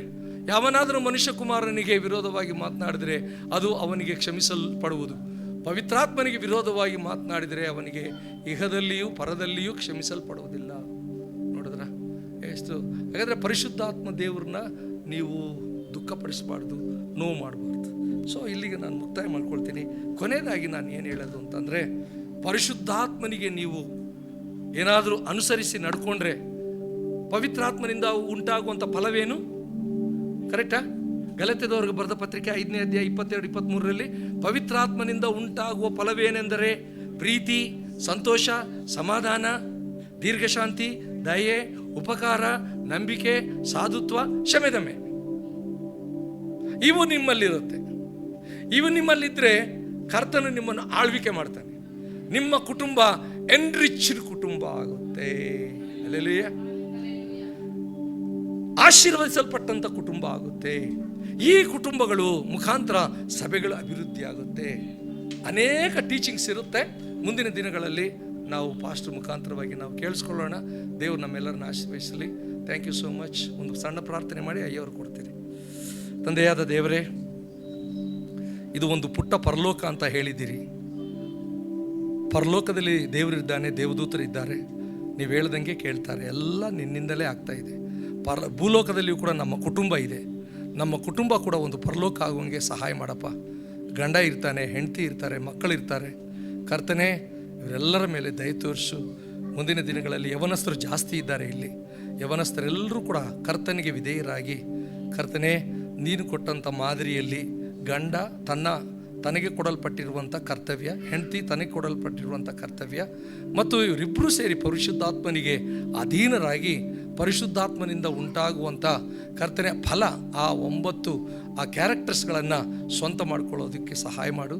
ಮನೆಯಲ್ಲಿ ಒಂದು ಕರ್ತನೆ ಬ್ರೇಕ್ ಥ್ರೂ ಆಗಬೇಕು ಸ್ವಾಮಿ. ಈ ಮನೆಯಲ್ಲಿ ಕರ್ತನೆ ಎಲ್ಲರಲ್ಲೂ ಕೂಡ ಬಿಡುಗಡೆ ಆಗಲಿ ಸ್ವಾಮಿ. ಸೈತಾನನ ಬಂಧನಗಳಿಂದ ಬಿಡಿಸಿ ನಮ್ಮ ಕುಟುಂಬಗಳು ಯೇಸುವಿನ ಕುಟುಂಬ ಆಗಿ ಕರ್ತನಿಗೋಸ್ಕರವಾಗಿ ಜೀವಿಸುವುದಕ್ಕೆ ನಮಗೆ ಸಹಾಯ ಮಾಡಿರಿ. ಈ ಪ್ರಾರ್ಥನೆ ಕೇಳಿದ್ದಕ್ಕಾಗಿ ವಂದನೆ. ಕರ್ತನಾದ ಯೇಸು ಕ್ರಿಸ್ತನ ಹೆಸರಿನಲ್ಲಿ ಬೇಡ್ತೀನಿ ತಂದೆ, ಆಮೇಲೆ. Thank you very much. ನಮಗೆ